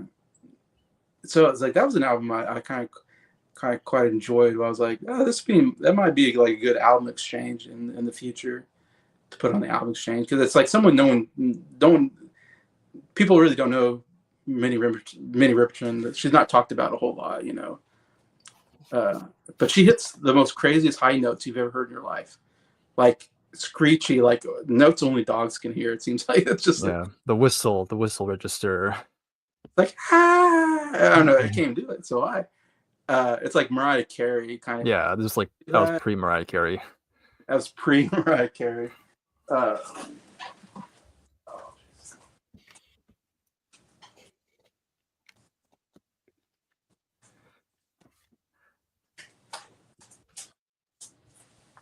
Oh, jeez. Sorry.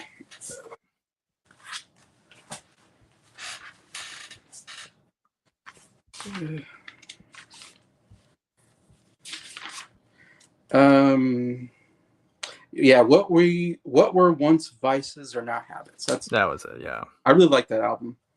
I really like Sheer Heart Attack. I was listening to that again. That's a good album. There you go. I knew you would like that album at some point. I'm like, when Yeah. you told me you didn't like that album, I was surprised because that's like one of their bigger albums. Yeah, why did I not like that album? I don't know why. I mean, I'm sure it's not a 10 out of 10 like the albums that would come after it, but I'm sure you liked a lot more songs though. I don't know. I was listening and going, this is really good. Like, I don't know why I was so down on it when we did our ranking that one time. I don't know. It's just because I don't know. I just didn't know the songs as well. Maybe it had to grow on me. I don't know. Yeah, it's one of those things where it's like you like the band enough, you listen to their down albums, you're like, you know what, maybe that album's not as bad as I think it is. Yeah, because like the very first song was really good. Brighton Rock, I think it is. Yeah. Yeah, really good song. Of course, Killer Queen, obviously amazing. Stone Cold Crazy, really great rock song. I always enjoyed that one. Then I'm not gonna remember on top of my mind the other songs, but I know there's other stuff on there. I was like, yeah, this is pretty good. And it's an interesting album because I think there's some short songs in there, if I remember. Yeah, right. like there's like a little medley on Yeah. side one. Yeah, so it's very interesting how they did that. I thought that was kind of interesting. Yeah, I'm forgetting what other songs are on there. I know there's other songs I liked on there, but yeah, I was kind of like, this is. I didn't give it a fair shake the first time.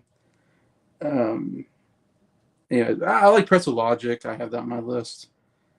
Bad Sneakers, I think, or is Bad Sneakers on there? I can't remember which one that's, or Black Friday. I can't remember one. That's Katie Lied. Yeah, I'm getting those two mixed up. I know it's like, yeah, but I know there's some good songs on that one I enjoy. El Dorado by ELO, I really enjoyed. That was kind of a cool album. I like the orchestra music on that. Court and Spark, I've talked about that. I kind of enjoyed that album, listening to it again. As I mentioned, Perfect Angel, I made my list. I thought it was pretty good. And Late for the Sky from Jackson Browne also, I enjoyed quite a bit. I'm enjoying some Jackson Browne. He's going to make some of my lists here in the 70s. I enjoy his singing, songwriting style anyways. Yeah, Goodnight Vienna just barely missed out on my top 10. Mm-hmm. It's like an honorable mention that I was like, it's good. You got Snookeroo, I think, on there is real good. Overall, pretty good album. I have No Other as an honorable mention because I know we listened to that as an album exchange.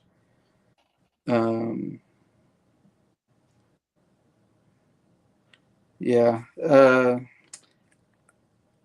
Lamb Lies Down Broadway, I listened to that again, and it didn't make it in. There's some good stuff, but there's some instrumental long stuff that I didn't care for as much either. It's a long album. The big thing is that album's so long. It's like an hour and a half or something. At least on Spotify, that's what it told me. It was like, it's an hour and a half. I'm like, oh, geez. I like the first song. The first song is I think the title song is pretty good. And of course, Harbor Crawlers is amazing. I love this. It's got some good stuff on there. Caribou, like outside the big hit, like I wasn't a big fan of the album, surprisingly. Okay. Yeah. It's Only Rock and Roll by the Rolling Stones. It didn't make the list, but it's got some okay stuff on there. I'm not the hugest though fan of the Stones, but I figured that album wouldn't be. I mean, it's even among Stones fans, it's not really a well-loved album. I tried to give it a chance because I was like, oh, maybe I'll catch on to me, but I was like, outside like the big hit, I'm not as crazy about it. But I'd say it's like even among Stones fans, so don't. It's not like one of those things where it's like, it's like, yeah, even Stones fans aren't crazy about it. It's not one of the worst. I mean, it's definitely not like, it's not terrible album like some of the worst albums, like the first album or whatever. And like, What's that album? Undercover or whatever. Some of those aren't very good, but Bad Company again. I don't know. I wasn't into. I thought I was hoping to like that album, but outside the big hit or whatever or big hits on it, it's like I don't know. I didn't care for it. I don't really care for. I don't care for anything from Okay. band. So, I didn't listen to any of their stuff. Okay. Yeah, it's the first time I've really listened to Bad Company. Yeah, I mean, for 74, they're definitely more of a bluesy band. For me, I mean, if we're going by worst album of that year, definitely Preservation Act 2. Yeah. Yeah. We can both agree on that. That's the worst album of that year. Worst. Yeah. That's kind of the stuff I was listening to recently. That's the most recent stuff, kind of putting my 74 list together. So I gotta do 75. Kind of next. I'm just talking out loud just to. Yeah, I know. If you guys have anything you want to talk about, I was waiting to see if Scott's going to join here, and we can. Let's see. Trying to find my 1980 list here. 80s, I don't know how easy it's going to be. I mean, looking at 81, there's some pretty good stuff in there, I think, if I remember right. I just, I get the feeling 80s aren't going to be as strong as the 70s. Yeah. It's going to be slightly harder. Okay, so these are the albums I kind of put on my short list. The Game by Queen, of course. I thought that's a solid album. I'm going to have to re-listen to it. Obviously, Another One Bites the Dust. Love that song. Top 10 song of all time, in my opinion, of Queen. And then A Little Thing Called Love is, I think, a good song. Besides that, I don't remember much else about the album. I have to re-listen to it. I don't think Nick is a big fan of that album. I think. Which one? The Game. I think it's a good album. It's just not one of my favorite Queen albums. Yeah. I think it's a great album. It's just not up to par with their other stuff. Album cover's still lazy. What's that? Album cover's still lazy. Oh yeah, the album cover. I think it's arguably the worst album cover.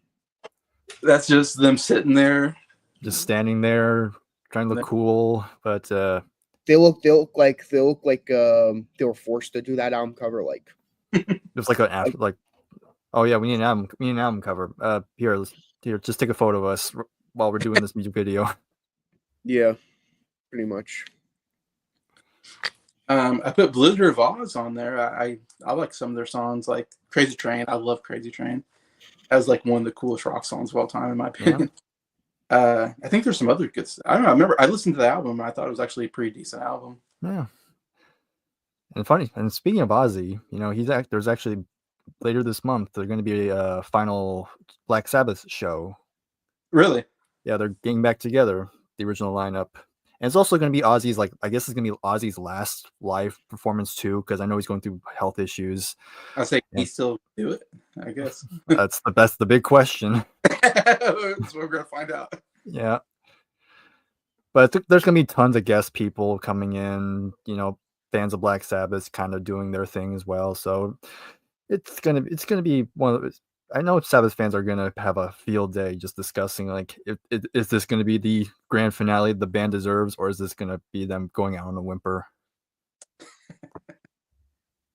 Yeah. Have they put an album recently? No, they're not going to do it.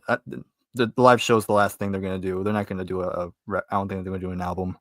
Because Ozzy Osbourne, I think he put an album out not too long ago. Yeah, he did.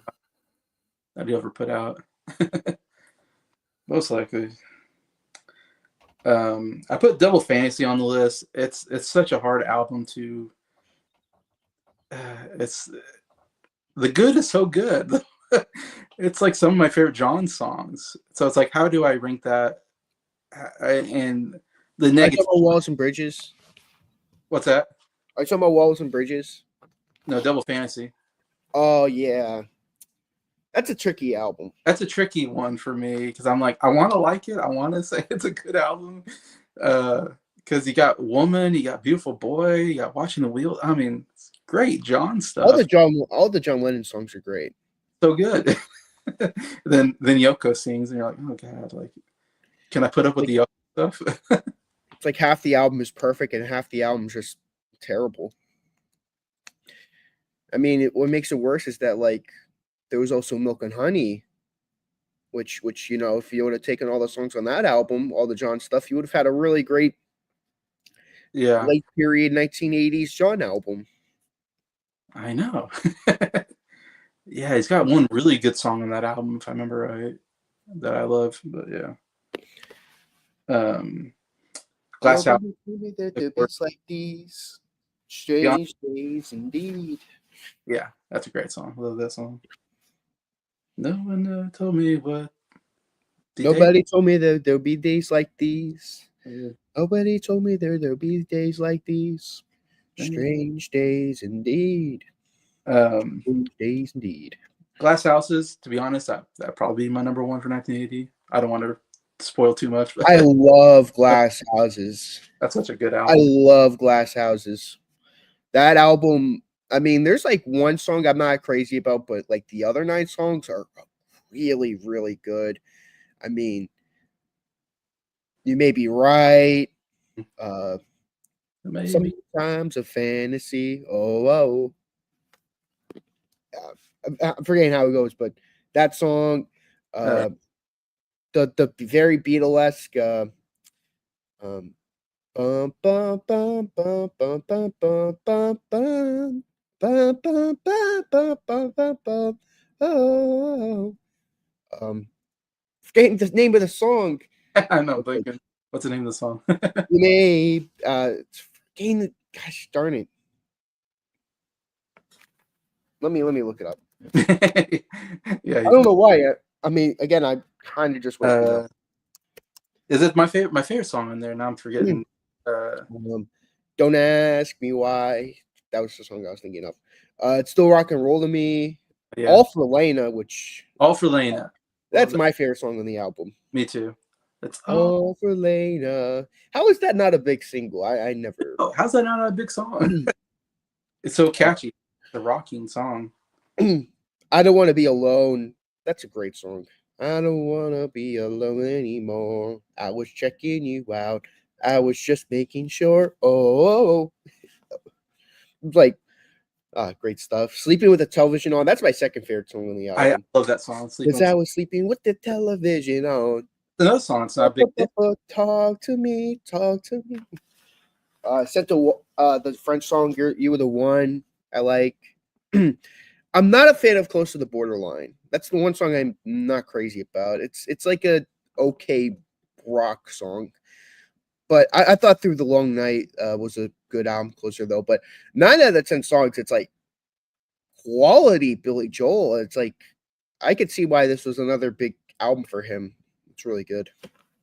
I thought maybe I mean, it's like definitely top 3 Billy Joel albums for me personally. Yeah. I mean, I know you agree with me, Jason, since that's like I think one of the 2 albums you gave a 10 out of 10 for him. Yeah, I gave it 10. Cold Spring Harbor and Glass Houses are the only 2 albums you gave a 10 out of 10. Yeah, I did give 10. I know. It's crazy. I do like that first album a lot. Jacob just kept bringing out the trash can, and I'm like, I know. I'm like, it just killed me and Jason because we both really like that album. I know, and Scott I think liked it too. I don't think he liked it as much as us, maybe, but no. Tomorrow's Today, that was the one that got me because I'm like, yeah, it's basically a suicide note, and you're pulling the trash can out. I'm like, that to me that's the one that got me the most. Even I could see Briar's face. He's like, yeah, a little too much. Briar wasn't there. Briar told me he was like, oh, if only I was there. I'm like, sorry, I'm glad you weren't there because I was ready to say something, but I was like, I don't want to. Well, Jacob might be watching this, so we love you, Jacob. Oh, of course. I never mean any harm when I say that. I was just surprised. Yeah, Briar, you picked up a couple Billy Joel stuff recently. In fact, yeah, just his 2 later ones. The River, the Bridge, and Rivers of Dreams. River of Dreams. Nick's favorite albums, I think. No, I'm just kidding. I like those albums. My thing with Billy Joel is that like after An Innocent Man, I mean, I don't have any of his. I mean, I do have The Bridge, but I don't listen to it. But I don't have Stormfront, and I don't have River of Dreams. Those are the only two Billy Joel albums I don't own, and I don't plan on owning those. You don't plan. I mean, one, it's like River of Dreams. I don't think that's on vinyl, and two, I don't think Stormfront sells the vinyl really that cheap. So I'm like, I'm not gonna spend hundreds of dollars on an album I won't listen to. No. I agree with you there. I got Permanent Waves on the list. That's an awesome album. Rush. Of course, it's got Spare the Radio. So the song I was convinced the song was like that was a deep cut. Some deep cut, some album cut. Not Jason. Scott was like, that's like one of their biggest songs. I'm like, I never heard it on the radio before. Really? Like, that's funny. I was like, this is like my favorite deep cut from them. Like, what? Like, how does no one know this? Is like that's like one of their biggest songs. I'm like, oh. And I don't remember much about the album except for that, but I remember it being a decent album. So I'll have to read that one. I will choose Free Will. Oh, that's a good one. Yeah, that's another. Like, the first two songs are like they're like the two big hits on the album. I will choose. Yeah, that's a good song. I put Emotional Rescue on here by the Rolling Stones. Yes, I'm so glad you like Emotional Rescue. Yeah, I don't remember why I liked it, but I remember liking it. I have to re-listen to that one again. I have One Step Closer by the Doobie Brothers, which again, I don't remember why I put it on there, but evidently I enjoyed it enough I put it on there. I guess I like this album. It also has Michael McDonald still in the band, so yeah, I like Michael McDonald's voice. He has such a unique voice. It's like he doesn't really pronounce his words very well, but I love it. Whatever. It's like it's always ironic. You hear his speaking voice, and it sounds nothing like his singing voice. I keep forgetting I'm not in love. I know, it's great. Hey, Scott. I heard some Michael McDonald. Yeah. Okay, forget it. We're not in love anymore. Okay, forget it. Things will never be the same again. Yeah. That's great stuff. That's true. Michael McDonald, Ozzy Osbourne's the same way. It's like he sounds different when he talks than when he sings. I'm trying to think who else. I had someone else in my mind, but I can't remember now. But yeah, that's one of them. With like British people in general, like they're like, "Oi, play me, mate! I'm gonna go to the pub." And then when they start singing, they're like, "You're on the way. Let's have a code." Yeah, just the accent and everything. You're like Graham Nash would be like, "I'm gonna go down to the jiggy, mate," and then he's like, "You were on the road. Let's have a code. Like you make me buy." But he seems like. I was gonna say Barry Gibb. Like, yeah, that's a big one. And he sings. I don't think he would talk like, "Hi, I'm Barry Gibb, and we're from the Bee Gees." Barry Gibb didn't sing like that his whole career. No, he didn't. That's true. I mean, his early stuff he sang normally, but yeah. I mean, I like both periods. I think he's a very versatile singer. I mean, my favorite song in that disco era that is, but it's ironically the one where he's not doing the falsetto. How Deep Is Your Love? Oh, that's a good one. How deep is? Yeah, it's so good. That's probably my. Your love, how deep is your love? I really need your love. Great ballad. Bob Dylan, he kind of sings the way he sounds. I think I might be one where. He mumbles when he talks, and he sings. Once upon a time, you're so fine. Move that bud, move around. Then you. Yeah, my dad, he finally saw the Bob Dylan movie, The Complete Unknown, which I love that movie. And my dad's like, he just mumbles so much. I'm like, yeah, he does. That's Bob Dylan. Yep, that's the character. That's a character, yeah. So my dad didn't really like Bob Dylan as much as like he didn't like him as a person, but he does like his music. So I was like, yeah, the music is great, like when he sings, but he wasn't the best person probably in the world. I don't know. He was a bit maybe egotistical and selfish at points, and as most musicians probably are when they become famous. And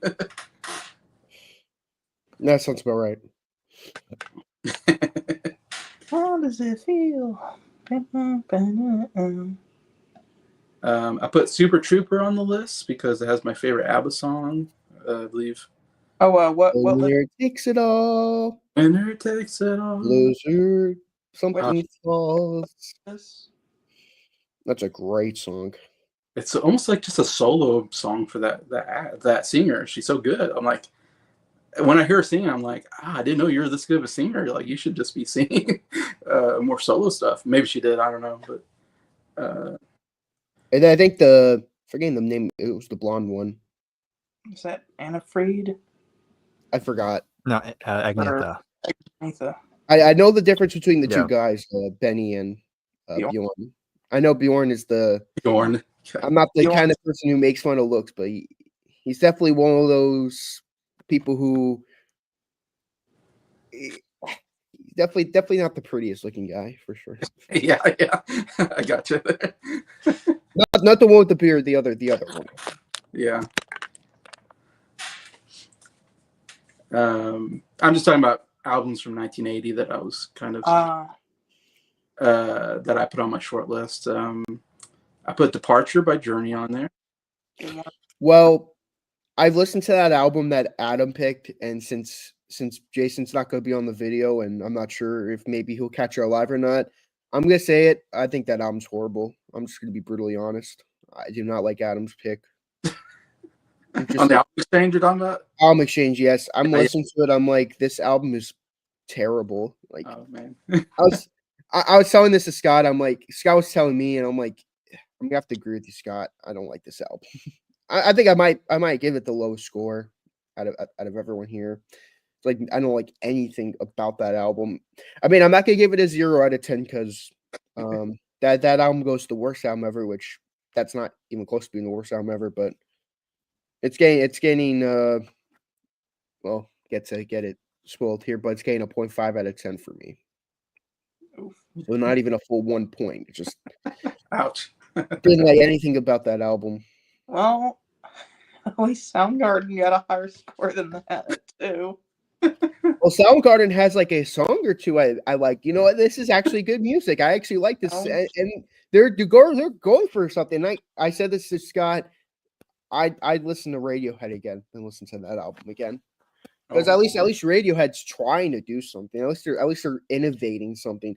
That guy just sounds like your typical generic pop people of the day. Like, it just doesn't sound like anything new. It just sounds like that generic sounding pop music that I just do not like from mainstream artists. And it just sounds like him just doing that, but just somehow worse. So sorry, Adam, if you're listening to this, but it's funny. You picked my favorite album last month with Slowhand. Now you picked the worst album this month. It's like with your picks, Adam, it's either they've been very hit or miss for me. I hate to say that, but it's been very hit or miss for me. Like, I either really enjoy it or I really don't enjoy it. No in betweens. I did like all the other ones quite a bit. I think everybody else is, honestly, spoiler alert, but I think everybody else has got a 9. Yeah, they all got pretty good scores. All pretty good. I have a question, Jason. So that Neil Diamond album, if we were making the albums of 1967, would that have been close to making my list? If you were? Oh yeah, definitely. Yeah, that was a good album. I know we're going to talk about this at some point, but Shiloh. I love that song. I didn't know what that song was, and then all of a sudden I'm getting to that song, and I'm like, this is amazing. Like, I can't believe I forgot about this song. This, like I said, a lot of his songs, they're either songs that were popular by him or just songs that were popular by other artists that he wrote. It was just like it's like a greatest hits album, like of that time. Like it's a weird album because it's either songs that he made popular or songs that were popular by others. Like, let me go through it again. Like, "Girl, You'll Be a Woman Soon." Like, of course, there's that version from Pulp Fiction. Forgetting who made it popular, but it was Neil Diamond's version, but he wrote it. "Red Red Wine." I mean, it was popular, but not from him. It was popular because of UB40, but Yeah. I think his version is way better. "Cherry Cherry," I think that's like his song. That's a great song. "I'm a Believer," obviously the Monkees version made that made that song popular. Yeah. "Shallow," I mean, I don't think I've ever heard any other version, but that's a great song. You hear it on greatest hits albums. "Solitary Man" is a great song, and thank the Lord for the Nighttime. I mean, yeah, all good stuff. I'd say there's only like 2-3 songs that like aren't big hits on that album that or something. I don't know. It's like almost all big hits except for like a couple. Even then, they were really good too. No, that's a really good album. Yeah, I definitely would have made my list if I redid it. And I think the only reason why I didn't make my list is because You didn't hear it. the list that I look at, I always look at this top 100 or not top 100, but it's a Digital Dream Door is the name of the website, and he puts out 100 albums to listen to from that year. And so the only thing is he leaves out. He only really does like rock and pop basically. And so he leaves out like John Denver. He doesn't put any John Denver albums on there because I guess he's not considered rock or pop or something. He doesn't put any Johnny Cash on there. He didn't put that Neil Diamond on there. I guess that's why I didn't listen to it. I have to look back at it why I missed that album because I'm kicking myself like how did I miss a Neil Diamond album that came out that year? So that's the only problem is trying to come up with a list for each year is trying to figure out because there's so many albums and it's hard to figure out what albums to listen to because you can't listen to them all. There's just too many. So you try to pick the ones you think you might like, and then you miss one, or there might be an album you don't even remember that you don't see on a list, and so it's hard to keep track of. There's certain albums that are easy to keep track of if it's a Beatles album, a Led Zeppelin album, those are always going to be on a list. So, but then there's other albums that you're like, gosh, I missed. So it's like it's the best I can do at the moment, but I don't know. I always think I need to go back to these lists and see if there's an album I missed that year that I didn't listen to or whatever. But yeah, I had listened to another Neil Diamond album, the what was it? Brother Love's Traveling Salvation Show. I didn't like that one as much. I liked the title song, but not very much on that album stood out to me. And then I listened to this and I was like, what? Like this is so much better. Yeah. And no one talks about the album. It's like it's not on anyone's list. I only heard the album because I was deep diving his albums, and I thought his first album was decent. What's crazy is that his first album also has "Cherry Cherry" and "Solitary Man." They reused the songs for the second album, but I thought his first album was decent. There were songs on. I mean, there were a lot of cover songs like "Monday Monday," "Hanky Panky." I'm like, maybe a little too much covers, but I thought it was a good album. Besides that. Thank you, Kill Shell. Get it? But besides that, I was like, what, this first album is pretty good, and then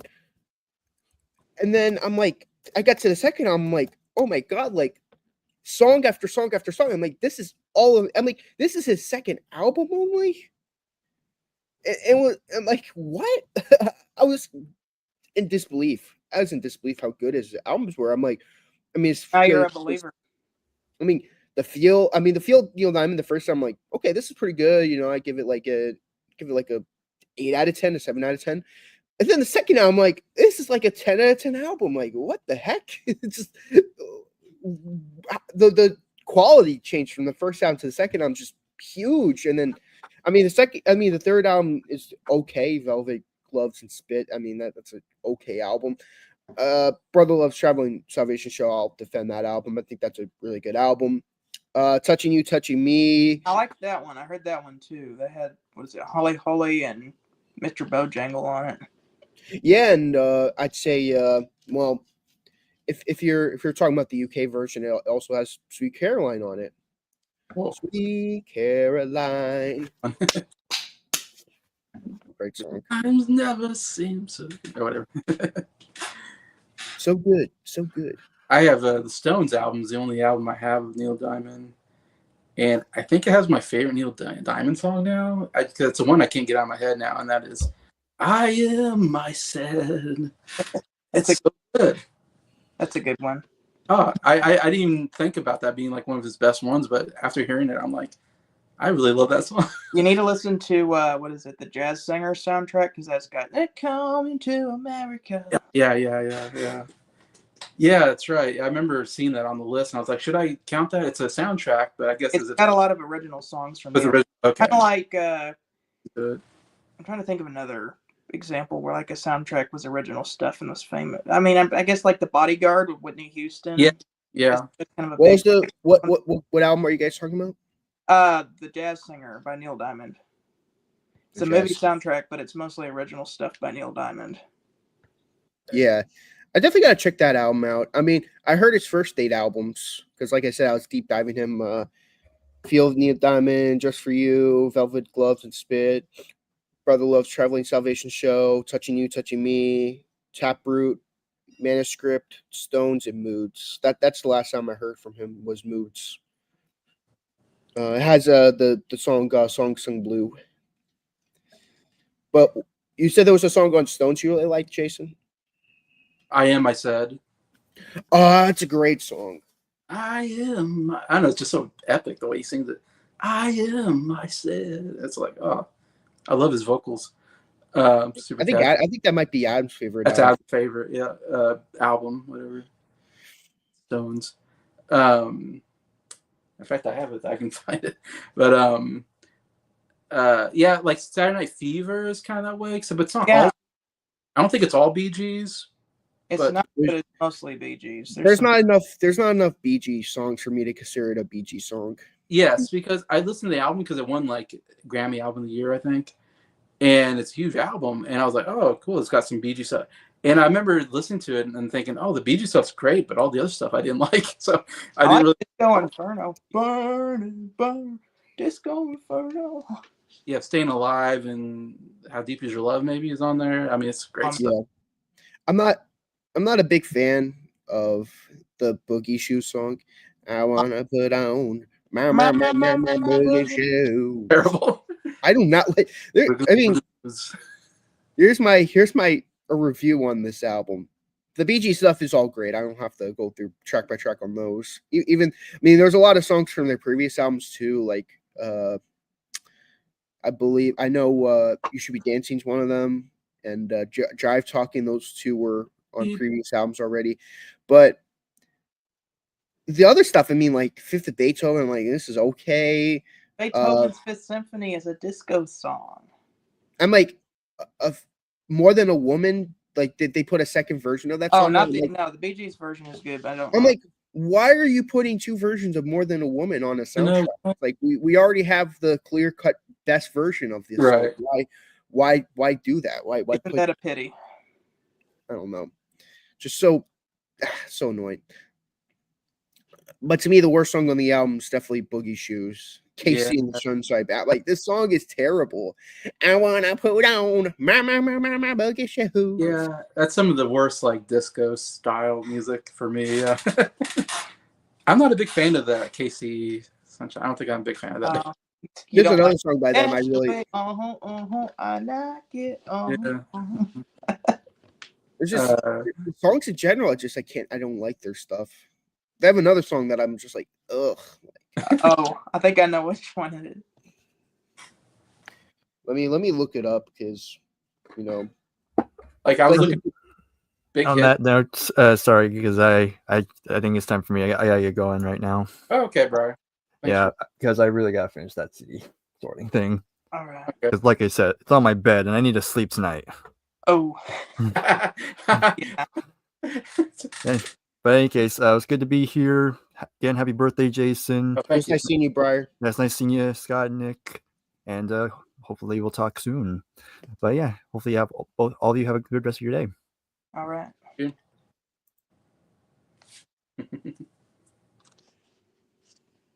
Get Down Tonight. That song I Yeah. really hate. I don't. Get Down Tonight. Dance. Make it. That song is just so generically bad. Get Just down tonight. like, whenever I listen to that song, I'm like, really? This is like the big song of the day. I'm like, it's just to me, it's like lame white people music. It's like I could tell white people made this. It just sounds like a white person group. I just imagine like some guy with like big glasses, like permed up hair, singing it, trying to be cool. Don't let it dance, making it love. Meanwhile, everyone's just like looking at him like, just get off the dance floor. You're some. Bring on the Bee Gees. Yeah, put on the Bee Gees. Like that's like good white people disco. I have to say, when you get to like I want to say it's like when you get in the late 70s, yeah, that's when you get like the disco stuff. And the Bee Gees stuff I enjoy. I actually kind of find myself going, this is real good stuff. But like there's a lot of Donna Summers. Like she was all over. Like she was, like I was looking at like the trivial stuff that happened like some of those years, and it's like Donna Summer is like the first woman to hit like multiple #1 hits, and she was like, I didn't know she was that big of a deal. Like I've heard of her, I know some of her stuff, but I'm like not the biggest Donna Summers No fan. fever. But it's like, but when you look at like the top albums, it's like Donna Summers is like all over it, and I'm like, I don't know, I don't think I care about Donna Summer. So I remember seeing her name a lot, and obviously Bee Gees probably up there. Yeah, probably KC and Sunshine. I don't know. It's like some of those bands that I'm like, this is some. I don't know. To me, I'm not into that style of music. I guess it's kind of like dance pop. I don't know what he calls disco. It's like, No, the Mets game is postponed tonight. Fuck. What am I gonna do when I'm at work? I have nothing to do now. I guess I'll just listen to music. I'm sorry, I interrupted. Sorry. just saying disco. It's like, I guess dance pop. I don't know how to explain it. It's just not. I'm not into it. Just, except for Bee Gees stuff. I kind of enjoy the Bee Gees stuff because they have harmonies and all this stuff. Oh boy. Well, I definitely need to listen to some. I'm gonna be listening to a lot of music tonight. Listen to some Bee Gees tonight. Yeah, I'll definitely gotta listen to that one. Definitely gotta listen to some Bee Gees. It's been a while since I've listened to the Bee Gees. Well, for me, when I listen to the Bee Gees, I like go all. I go all over the place with the Bee Gees in terms of music. Like, right. I listen to their early stuff. I listen to their later stuff. Oh yeah, you just got like a later album by them. Oh yeah, I like their later. Some of their later stuff is really good too. So it's like, Bee Gees are one of my favorite artists. Just the music they made is just so good. Thing. May I bought no records in May, and then June this is the only record I bought. Very good. One record in June. The only records I bought this month was these two records. I've been buying more CDs for my car. Oh yeah, you got quite a bit of Rolling Stones I saw there. Yeah. I had to get the US Aftermath. I mean, just in case I just want to listen to a shorter version of that album. You bought Some Girls, so you can listen to Before They Make Me Run anywhere you want. I know. I'll listen to it and then right after be like, how does that song go again? I want to tell you like this is how that song goes, but I'm just like, Before They Make Me Run, the song before Beast of Burden. Yeah. That's about all we know about it. Well, Keith Richards sings on it. I think there's a riff because he sings on it. So, another song I really do not like that it's on the radio a lot. Play that funky music, white boy. I love that song. Play that I've heard music. Am I gonna go with Jason or am I gonna go with Nick on this one? Okay, Jacob called. He wants his he wants his six back. He wants his Play that funky music, white boy. I don't know. It's just it's just annoying. People love that song. I know it's on the radio a lot, but it's kind of like that. That "Get Down Tonight." That's on all the time. Yeah, Make the love, get down tonight. I'm just like, I don't know. Not sure about. yeah, Casey and the Sunshine Band, not so much, but I'm actually with Nick. I actually like play that funky music. Yeah, I like that song. I like the bass on that. Yeah. Yeah. Is that right? That's what we heard. Do it, yo. Well, it's actually based on a true story because he was Based on playing, a true story. he was playing for black people, and they're like, "Play that funky music, white boy." Someone said that, yeah. He was like, "I have a hit song idea." An epiphany. I should write a song about that. Yeah, that's what he did. It worked And out. some of the best music comes from that. Like, I know True stories. true stories sometimes just make some of those songs. I mean, I know Smoke on the Water from that Frank Zappa thing. Some stupid with flare gun. Down a casino at a concert with a flare gun or something like that. Yeah, some stupid with the flare gun. No on the water. Flying in the sky. Well, if you guys want to do any more videos in this month of July, we would have to do it in the afternoon, like we're like around 4 o'clock where we're doing it now. Okay. Yeah. Okay. I gotta get some sleep, but I could. I mean, I was able to get 8 hours of sleep. I went to sleep at like 6 o'clock. No, I went to sleep at like 7 o'clock, so I got a good amount of sleep. So if this is the time you guys would like to do some videos, I'm more than welcome to doing that. Just giving you guys the heads up now. I'd definitely be up for that. You know, like for example, doing the top albums of the year, continuing with the series. We're gonna need to do the album exchange very soon. Yeah, I definitely. I mean, like I said, if we do the album exchange around now, I definitely like me, you, and Briar. Thank you, Mark. I could do it tomorrow. If Briar is available tomorrow in the afternoon, I'd do it. Yeah. I'd say I am off limits in the nighttime because I mean unless you guys want to see me in my office and potentially see me. What you're saying is the nighttime is the wrong time. Yeah. Yeah. I mean, I go live on TikTok, and I could go live on YouTube, but I just like if anything goes wrong, I would have to leave like right then and there. So maybe if I bought the thing where I could we could record the video, and if anything goes wrong, I could just turn it off, and then it's not. I'm working there 8 hours, so it could work out, but I think between Jacob and me, some of us are kind of moving more towards pre-recorded videos rather than live streams. Because Jacob now, because he has this Patreon too. Yeah. Where we do it, where we do a live stream, but we make it unlisted, and then we download the video and we can edit it and then re-upload it. So because I wanna finish off the Stone series, and I know that's gonna be a pain if Jacob. I know the thing with Jacob is that he only mostly does night videos. He doesn't do afternoon videos. That's the only problem, is that he doesn't do night videos. I mean, he only does night videos, and I mean, we can make it work, but I don't know. It's just I would have to make it work, and I mean, I'm willing to make it work, but before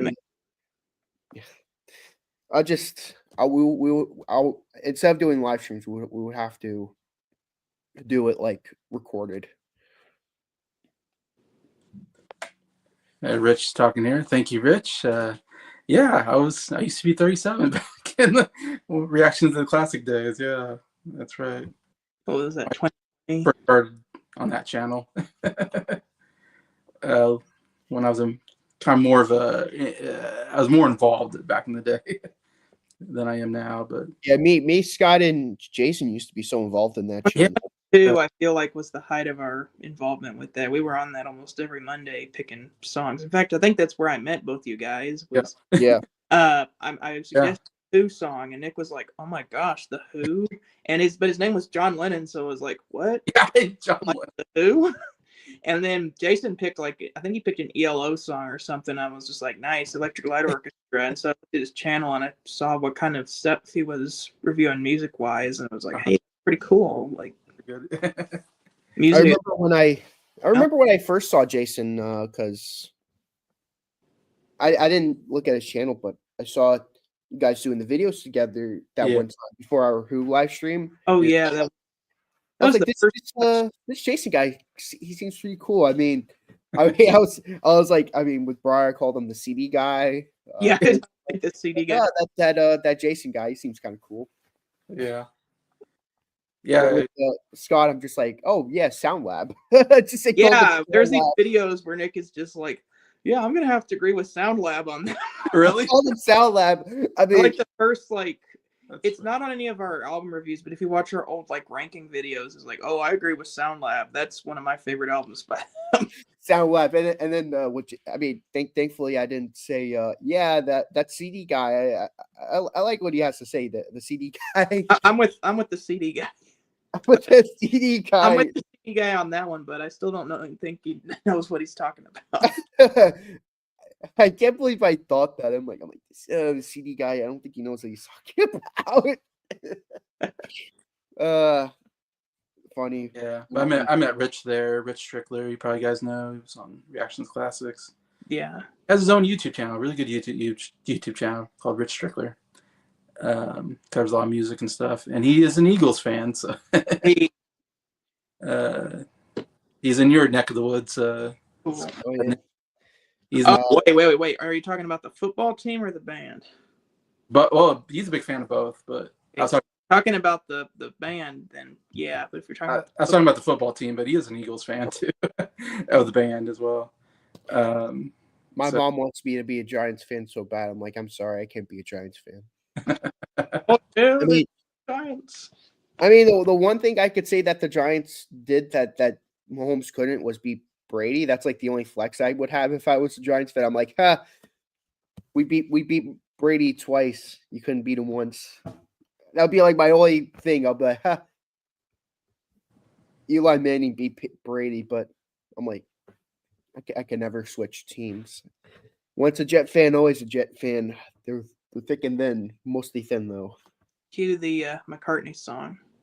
Yeah, I mean, once football season starts and we start losing a bunch of games, you'll see me with the paper bag again. No.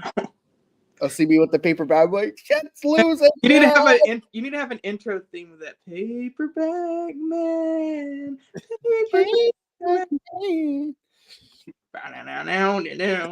And it just shows you with the paper bag looking upset, and it's like paper bag man. Be like, welcome back to another week of Jets. No, paper bag sports fan. That's it. It's paper bag sports fan. Paper bag sports fan. Paper bag sports fan. I'll be like, welcome guys to another awful week of Jets football. Justin and the Jets. Benny and the Jets. That's another week of losing, guys. With your host, Paperback Man, my alter ego.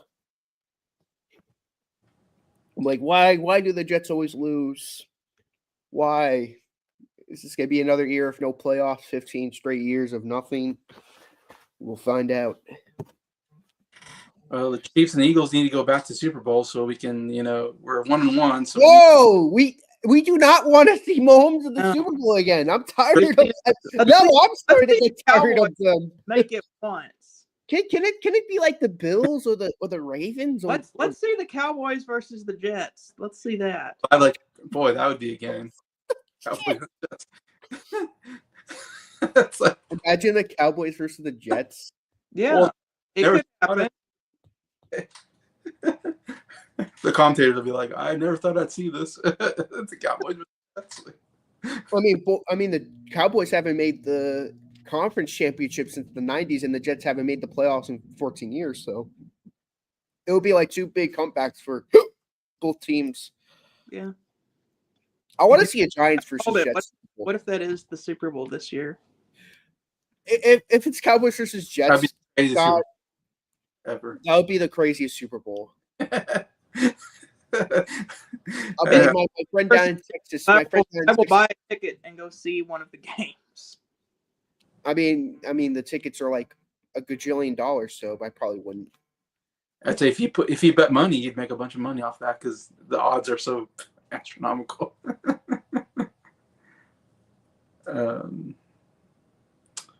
Difference is the Cowboys usually have good players. They just can't make it. They're just They have a choking. good defense, but they can't. They can't run the ball down the field. Yeah, decent quarterback. That's Prescott, whatever. But then he gets hurt or something. Yeah. I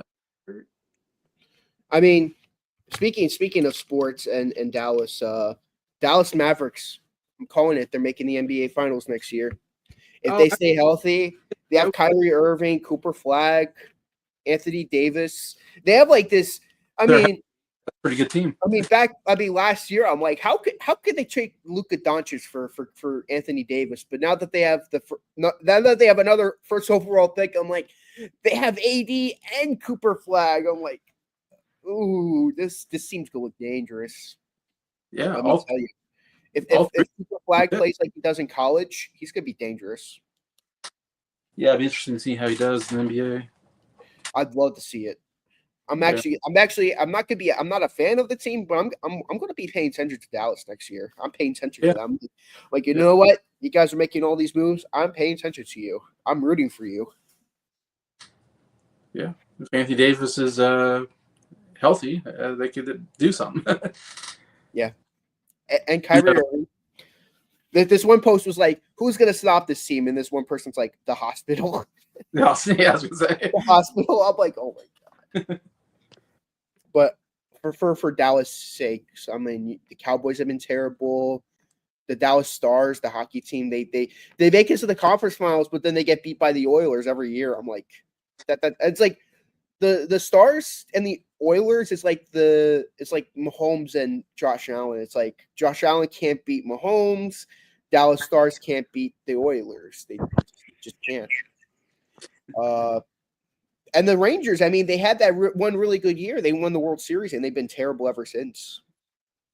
And don't even get me started with the Astros. They're a bunch of cheaters. They bang on trash cans to win the World Series, so I don't count them. Well, you think the Detroit Lions would make it one of these days? Here's the thing: is that they had like 20 people on IL. It's like, how are you going to win a Super Bowl if that's true? If all your defenders are injured? Just they're a little too extreme. They had 2 amazing seasons and they couldn't make it. It's like, I have a quick question for you guys. Yeah. Sure. What has been your favorite video you've ever made? Or that you've been a part of? It could be like a part of. My favorite video I've ever been a part of ever was probably in terms of like with everyone, it's the Crosby, Stills and Nash video with all 4 of us. Yeah. But if we're going by my favorite video ever, it was the one with me, Breyer, and Jason on the Buffalo Springfield video. Are you on a tangent about the monkeys? It was just fun. Like 30 minutes of the monkeys. Yeah. Started off talking about Buffalo Springfield, and you thought, hey, Neil Young sounds kind of like Mike on this. And you went off about the monkeys. Went a whole tangent on the monkeys. That was fun. That was. What are we talking about? Oh yeah. We're talking about Burned. Now to the next song. Oh no, he does sound like Mike on Burned. Burned. Like in his solo days, he sounds more higher pitched. Like his vocals are a little bit more Neil Young-y.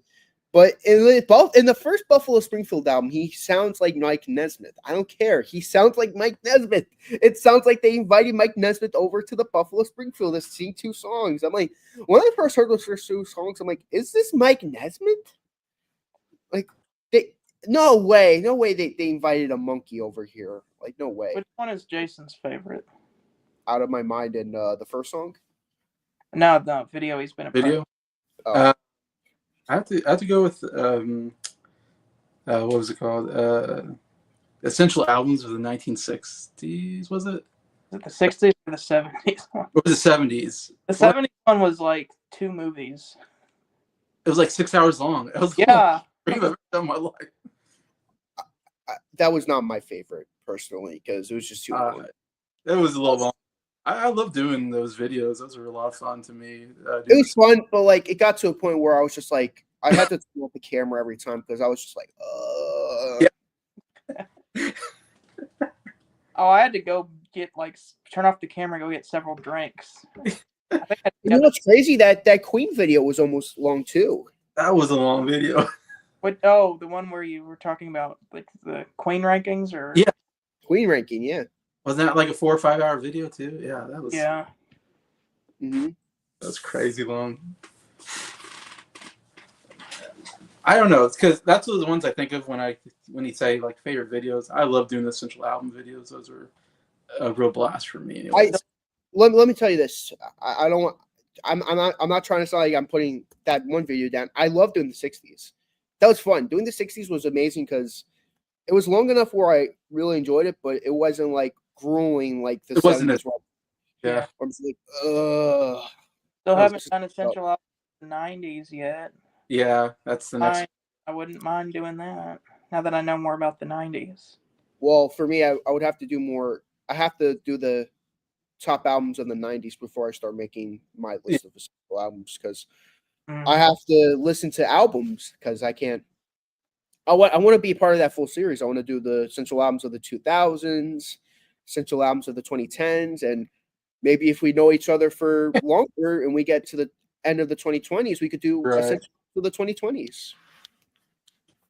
I'd love to do that. Yeah. If I ever get around to listening to very many 2020s albums. Because me and Jason are gonna. I mean, after when we get caught up, we're eventually gonna do every album. We're gonna be doing top 10 albums each year. Like, well, these are our favorite 10 albums that came out this year. And at the end of after 10 years, we're gonna be like, well, these are the essential albums of this year, and this is our top 10 albums of this year. That's what I was thinking, right? Yeah. Yeah, because already I'm kind of starting to do the 80s a little bit, and I'm struggling a little bit with the 80s. Like I'm not getting as many albums as I did in the 70s and to pick from, yeah, and so then we get to 90s, I might even have more trouble. So it's going to be interesting when we get farther in. And well, we're getting kind of almost to the point where we're getting the music that you kind of grew up with, so.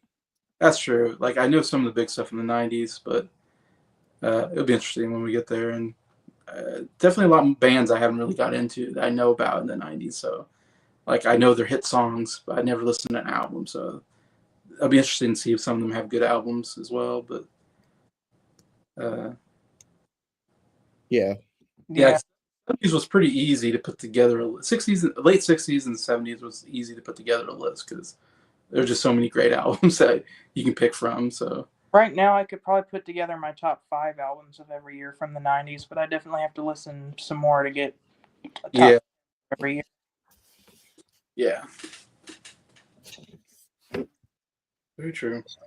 I do know like probably what my favorite album of the 90s is. Yeah. Mine's Oasis, probably, but that's a good one.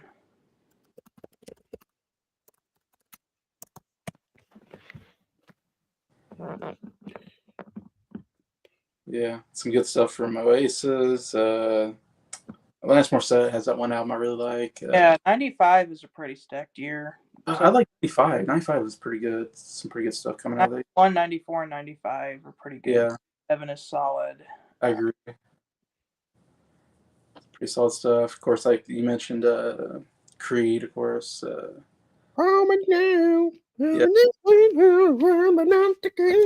on my list, and yeah, that's definitely making my 1999 list. I really like. They had some good albums, I thought. But that one album with the 1, 2, 3, 4, 5. Oh, Mambo number 5. This is Mambo number 5. I think that's a good album. I'm not a big fan of the '90s, so that's definitely making my list. Unless I find 10 more albums that I happen to like more than it, but it's looking like that's going to end up on my 1999 list. 1, 2, 3, 4, 5. Yeah.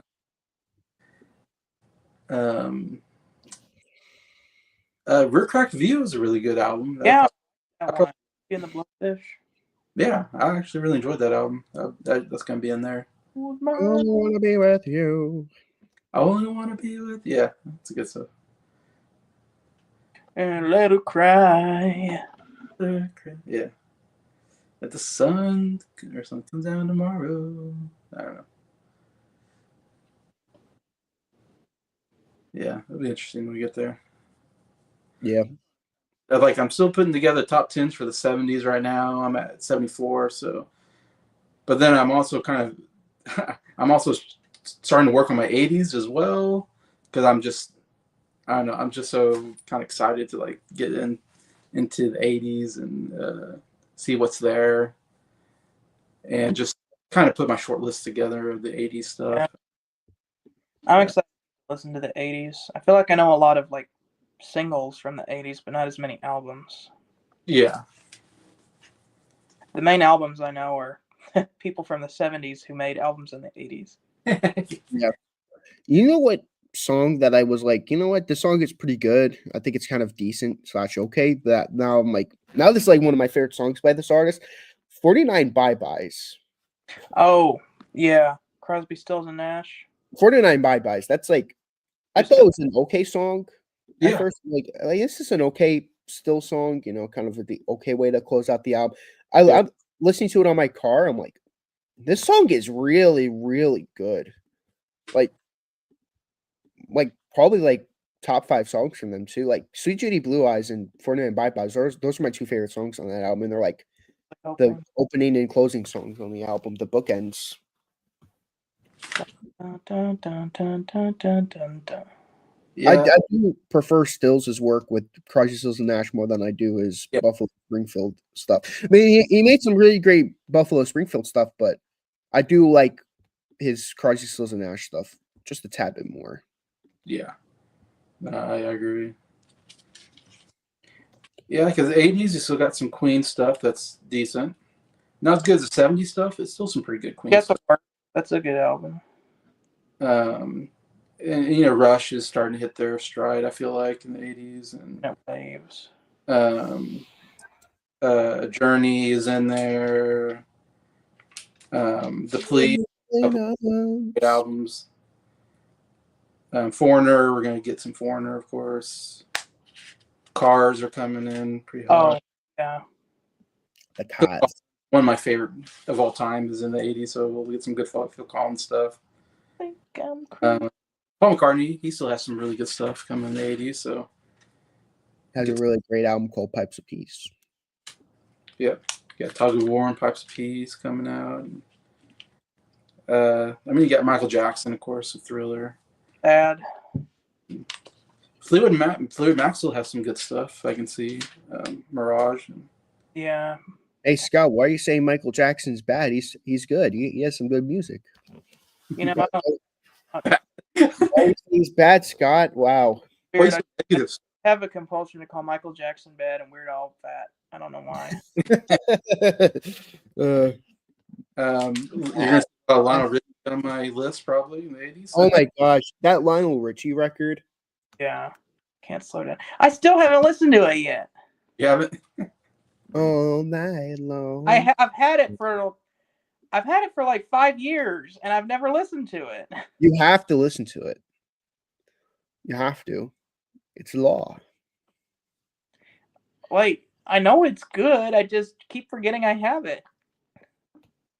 All night long. All night. All night. 3 is pretty stacked. Which Because one? you have Synchronicity, Can't Slow. 83. Pipes of Peace. Synchronicity. So I mean, hang in some of my favorite albums, so that's gonna be a big year, I think.